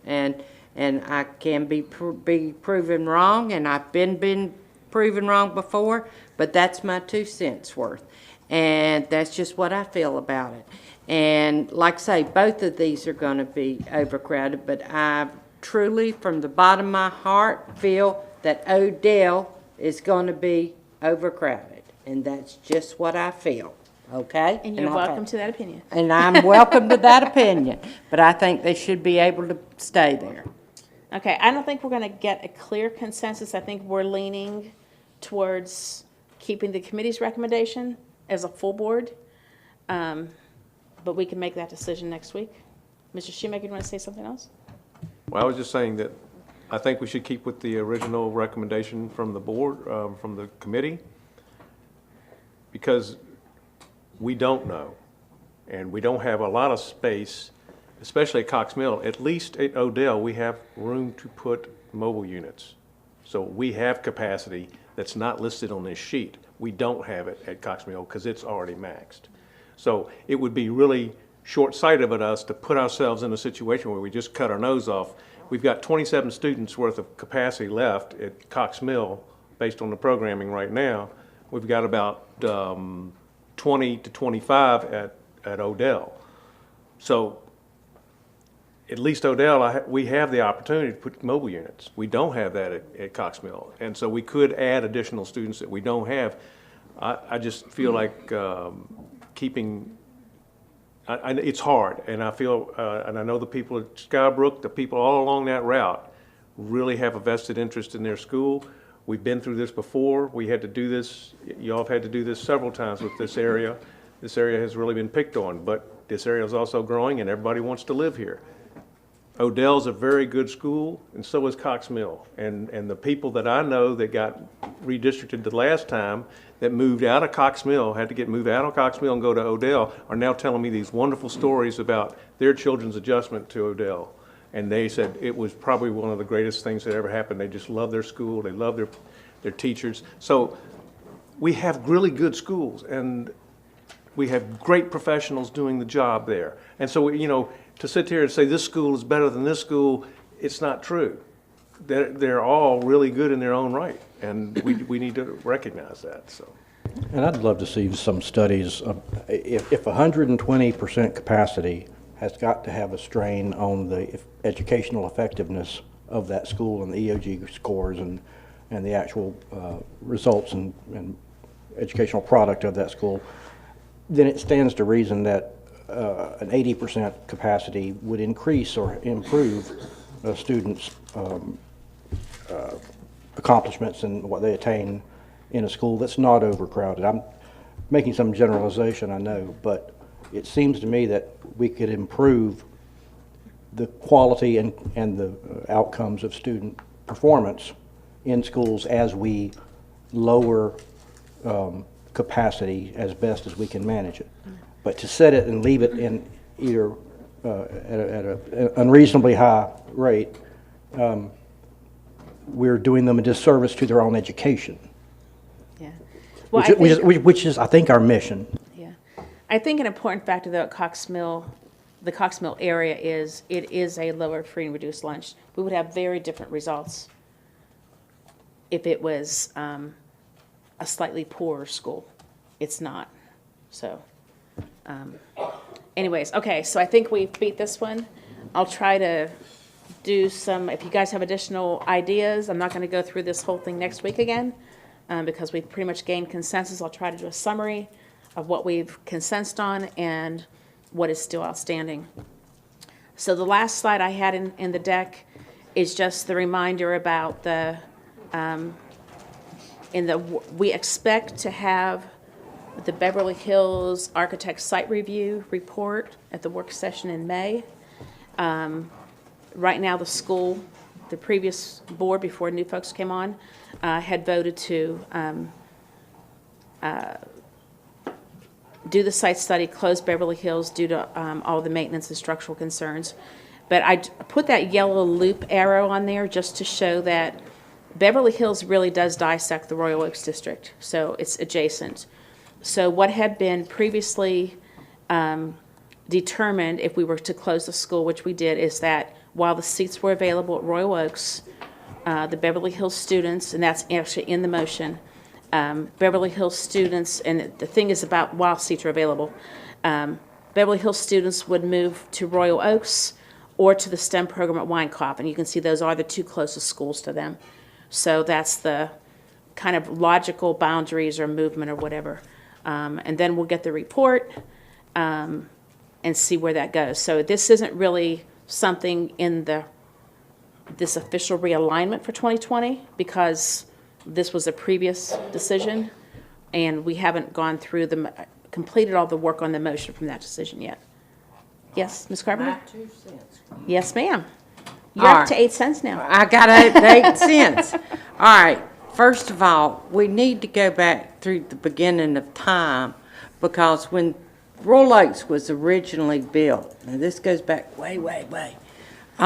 When it was originally built, if you go back to the original motion, it was originally said that Royal Oaks would be built and it would be built for and they would do the magnet program and that we would build it and it could be used as a swing school when new schools were built for Beverly Hills and Poltron Webb and for McAllister and for the magnet program. That's why we built it the way we did. We all agreed. Yay, that's good. Yeah, a And couple that of us was- weren't here, but That's what was said. Y'all can go back and review the tape if you want to. And we said we would expand it because we said, because we were hoping the magnet program would take off and all this good stuff. Yay. Go back and review the tapes. Everybody can if you want to. And Mr. Phillips even suggested all this, okay? All right, now, the point I'm wanting to make is we have not got the report back, so we don't know what's going to happen, but what the suggestion I want to make, I was told that all the students were moved to Royal Oaks to gather, and that's not really the case, because if you're moving all the students to Royal Oaks, there's magnet students, and you've got them moving to Weinkauf. How many students are we moving to Weinkauf for the STEM program? I would like to know that information. Because we're not moving them all if we're moving some STEM program students. So that would be a decision the families would make if they wanted to choose STEM, and there's no way to know that. So the kids that want STEM would go to Weinkauf, the kids that don't want STEM would go to Royal Oaks. So they would all be. So you have no idea how many would be? So magnet students that are true magnet, which means they don't live anywhere close to Beverly Hills, those kids that if they wanted to remain in STEM will go to Weinkauf. Any of your Beverly Hills students that are in that district that choose STEM, their school would be Weinkauf. Otherwise, their school would be Royal Oaks. And one of the things I would like to make as a suggestion, this is only a suggestion, and probably Crystal Hill's going to get up and come over the counter at me when I make it. Because one of the suggestions I want to make, instead of having extra transportation to take STEM program students to Weinkauf, why are we not making Royal Oaks a STEAM program and making that putting STEM at Royal Oaks then, and that way you can have the STEM program there and not have to move them to Winecoff. And if it was going to be a swing school anyway, when we were going to be building these other schools, that way, Coltrane Webb is a STEM program, and so is McAllister, and that way you could always have those STEM teachers there at Royal Oaks when those schools were going to be rebuilt, and you could just move those STEM teachers to that school when those schools were going to be rebuilt. I mean, to me, it makes sense. And just have Royal Oaks as a STEAM school. You could have the arts and the STEM. But I'm sorry, that makes sense. And I found out over the years, if something makes sense, most people don't want to do it. Mrs. Carpenter, I'll just say, this was addressed previously because I was in that discussion since I've been back on the board about making Royal Oaks STEAM. And I just want to keep us focused at this hour. So if Dr. Hill would like to address that at a future date, that's fine. But from my reading up of STEM and STEAM, they're very different. It's not just a STEM program with the arts. They're very different. I went to one of the NCSBA, presentations on it, and it's like, oh, this is not what I thought. So it's not just 1 + 1 = 2. So it would be changing the curriculum. If you want to.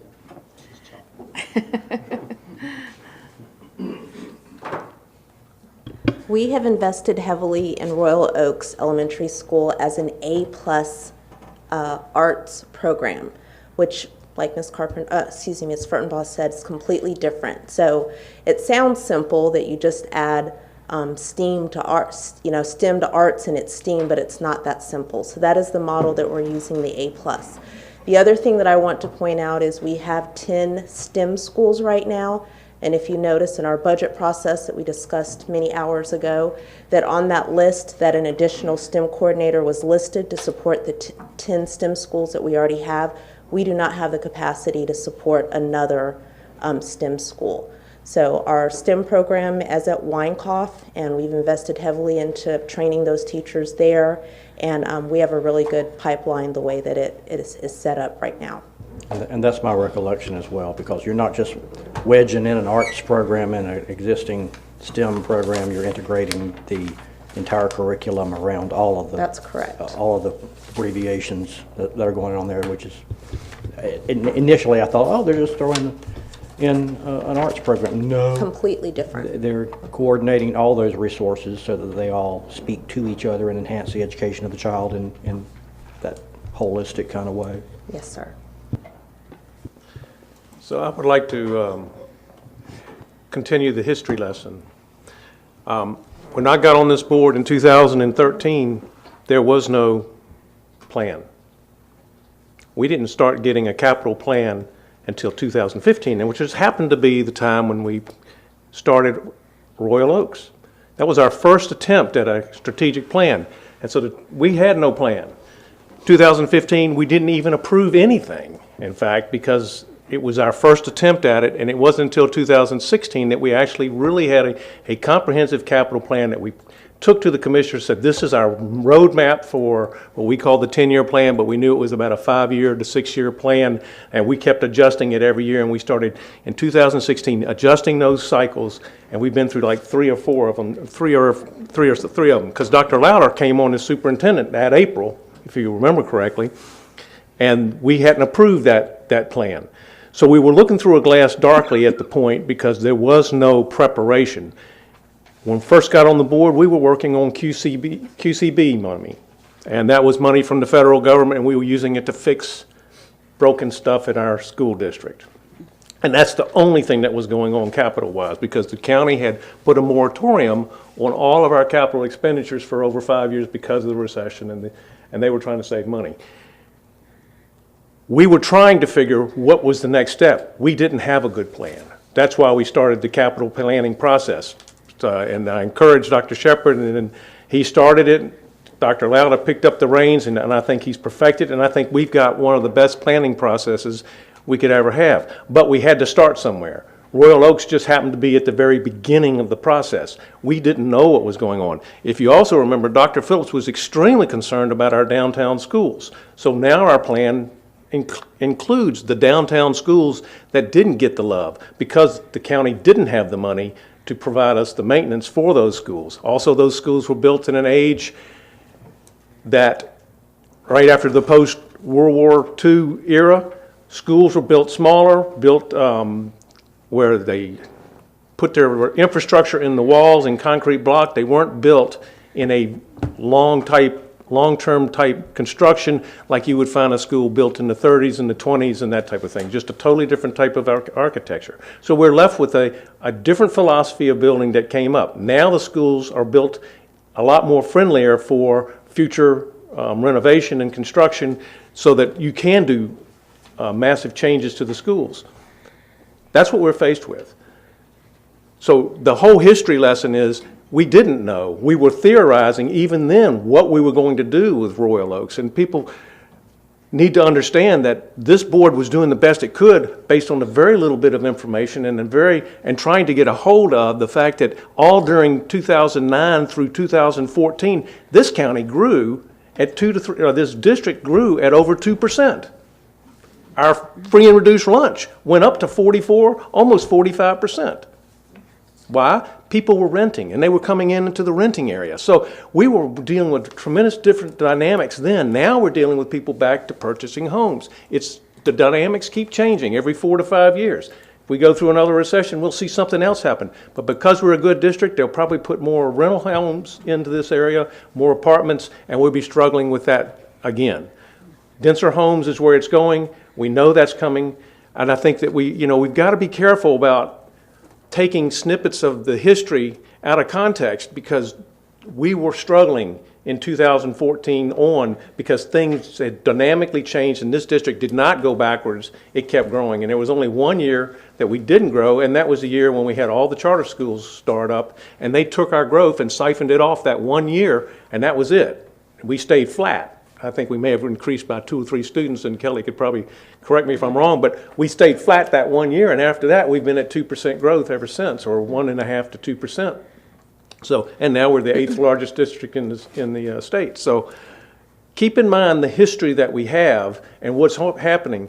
Yes, decisions have been made. No promises were made. They were only theories. And that's what we were left with in 2015 when we constructed Royal Oaks, was a theory on how to get to the next level and how to prepare ourselves for a future that we couldn't see ahead of us.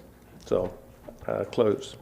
Well, I would like to take up that history lesson, please, because we did have a 15-year plan when I came off this board in 2012. Well, we took a tour. I've tried to tell him that. Yeah, Well, we never saw we it. need to go backwards a little further than that. No, you may have had one then. When I came on the board in 2013, there was never a plan presented to us. Well, I only came off in It hadn't been 2012. updated. Yeah, okay, that's another day to argue. Yeah, we need to retract. I don't want anybody thinking that we didn't have plans Yeah. before you. And it's I'm important to sorry. remember. It hadn't been updated.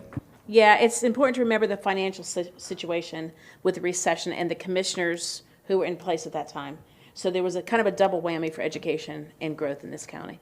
So, anyways, so summary for next week. Rob will provide, hopefully as soon as you can this week, in the next 3 days maybe, some ideas to improve Concord High School's percentage of attendance. I will create a summary of our consensus areas, including maybe one more look at I put Coxmill High School, Coxmill Elementary School in Odell, because we haven't clearly come to that consensus yet. In the future, and this won't be next week, but we need to firm up our, just to have a statement that there's no senior class at West Cabarrus High School, what the grandfathering for senior year looks like. We need to firm up with staff, and I don't know if we need to do this at a meeting or not because it's really just for transfers, but which schools are close to transfers based on the 2018-19 numbers, and the potential of a capping process. So just to banter those, and I think those are work session topics, maybe even in the summer, when we're not quite as busy with everything else. So just to start making a future list of things that we need to look at. We will eventually need to to spend some time on the 10-year capital plan. We're seeing these elementary numbers. What do we do with that? Do we have to make some adjustments for a new elementary school, and where would that be? Besides on top of Concord Mills. Madam Chair, yes. I'd like to challenge the 7 members of this board to have a 7-0 vote on this redistricting, because that would truly be visionary, and that would truly validate the last year, maybe 2 or 3 or several years of this effort.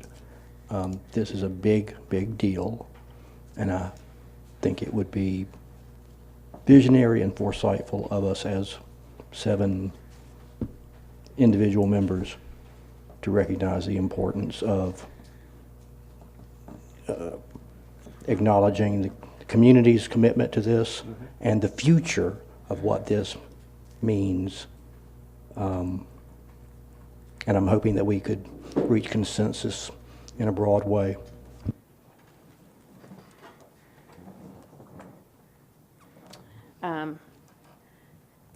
And I appreciate that comment, Mr. Harrison.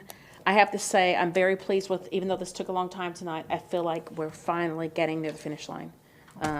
We're closer than I thought we would be after tonight. I thought we'd still have a few more things hanging out there, but we're pretty close. So thank you all for the time you spent and actually looked at the maps. Next time you get to use the pointer, each of you. So we'll finish with this, the realignment discussion. Last item on our agenda is regarding the legal services review. Thank you for all the feedback you provided. I consolidated all the charts into one, put together the letter, had a few of you read it ahead of time, which we sent to the attorneys for the review. So we won't go through all of that tonight, but Mr. Shaw, I'm guessing you and the firm are looking at how you can accommodate our requests? Absolutely. We appreciate You the push feedback. your button. Thank you. We appreciate the feedback and comments, and I'm sure we can accommodate the desires. I mean, we want to make the things never perfect, but we can always improve. Right. And that's what we're working on. And I think you'd asked us to do a response by Thursday at a certain time so the board could have a chance to review that. We'll certainly meet that Right. deadline. By 5 p.m. on Thursday afternoon, so that the board would have That's time right. to assimilate your response. No problem. And staff as well. I appreciate it. Okay. Thank you for your review. Okay. Okay, so board members, I will take a motion to adjourn. Nobody wants a second? Oh, Laura seconded. Okay, David made hold on, we got to vote yet. David made the motion, Laura seconded. All in favor, say aye. Hey, David, we got a 7-0. Thank you all. Oh, yeah.